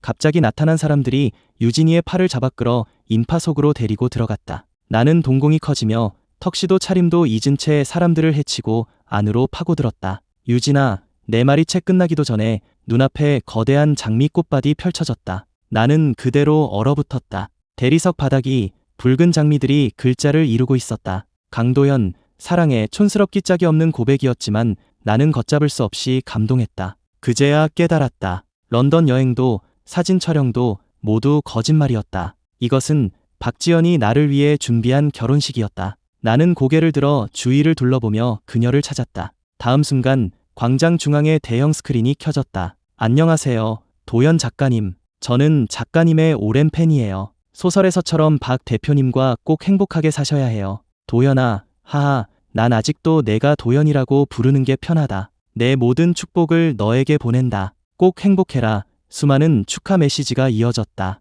그때 사람들이 양옆으로 길을 열었다. 눈물로 흐려진 시야 너머로 그녀의 모습이 보였다. 우리는 꽃밭을 사이에 두고 말없이 서로를 바라보았다. 박지연은 드레스 자락을 들고 내게 달려와 품에 안겼다. 그녀는 고개를 들어 하염없이 눈물을 흘리며 말했다. 여보, 사랑해. 나는 그녀의 얼굴에 흐르는 눈물을 그리고 내 눈물을 닦아주며 말했다. 다들 짜고 나 속인 거지. 나 이 드레스 정말 마음에 들어. 나는 잠시 멍하니 있다가 그제야 정신을 차렸다. 그녀는 2시간 전 내가 사내 매장에서 영상통화로 물었던 질문에 대답하고 있었다. 자, 이제 다들 안에서 기다리고 있어. 다른 얘기는 저녁에 하자. 응, 지금 이 순간보다 더 행복했던 적은 없었다. 수백 미터의 레드카펫을 따라 나는 박지연의 손을 잡고 성당 안으로 들어섰다. 성당 안은 하객들로 가득했다. 이미 결혼한 유진이는 신부 들러리를 설 수 없었지만 드레스를 입은 우리를 보며 한결이 형품에 안겨 하염없이 울었다. 어릴 적부터 함께 자란 오빠가 행복해지는 모습을 보니 누구보다 기뻤을 것이다. 결혼식은 주례, 서약, 반지 교환, 그리고 입맞춤 순으로 진행되었다. 박지연이 까치발을 들고 다가왔을 때 나는 허리를 숙여 그녀의 입술에 화답했다. 시간이 흐를수록 허리가 아파왔지만 그녀는 미동도 없었다. 2분이 더 지나자 나는 더 이상 버티기 힘들어 몰래 그녀의 옷자락을 잡아당겼다. 하지만 그녀는 마치 다른 세상에 있는 사람처럼 아무런 반응이 없었다. 성당 안의 하객들이 조용히 웃음을 터뜨렸다. 결국 내가 세게 꼬집고 나서야 그녀는 정신을 차렸다. 그녀는 내게 바싹 기대며 한숨을 쉬었다. 당신 런던 온 지 닷새 동안 못 봤더니 너무 보고 싶었어. 여보, 내 귓가가 달아올랐다. 사람들 다 보잖아. 내 남편한테 내가 뽀뽀하는데 누가 뭐래? 누가 감히 박 대표를 말리겠는가? 그녀는 말하지 않았지만 나는 그녀의 속마음을 읽을 수 있었다. 밤이 되자 저택 앞 잔디밭에서는 떠들썩한 만찬이 한창이었다. 한편 실내의 한 휴게실에서는 스타일리스트가 박지연의 머리를 다시 손질해주고 있었고 직원들은 그녀가 드레스를 벗는 것을 돕고 있었다. 내가 문을 열고 들어가 직원을 대신했다. 내 눈짓에 휴게실에 있던 사람들은 조용히 자리를 비켜주었다. 박지연은 드레스 자락을 정리하느라 내가 뒤에 서 있는 것도 모르고 있었다. 그녀가 지퍼를 내리는 순간 내 손바닥이 그녀의 등에 닿았다. 그녀는 화들짝 놀라며 그 무례한 손길을 피하려다 뒤를 돌아보고는 안도의 한숨을 내쉬었다. 박지연이 나를 살짝 밀며 물었다. 언제 왔어? 하객들 대충 상대하고 바로 왔지. 나는 그녀의 등 뒤에 서서 모든 것을 눈에 담았다. 그리고는 그녀의 허리에 손을 얹고 목덜미에 입을 맞췄다. 그녀는 간지럽다며 나를 밀어냈다. 장난치지 말고 이 끈 좀 풀어줘. 드레스 갈아입고 나가야 해. 나는 순순히 몸을 일으켜 그녀의 등 뒤에 있는 드레스 끈을 풀기 시작했다. 나비 매듭으로 묶인 하얀 리본을 하나씩 풀 때마다 내 손바닥은 점점 더 뜨거워졌다. 마치 선물을 푸는 듯한 기분이었다.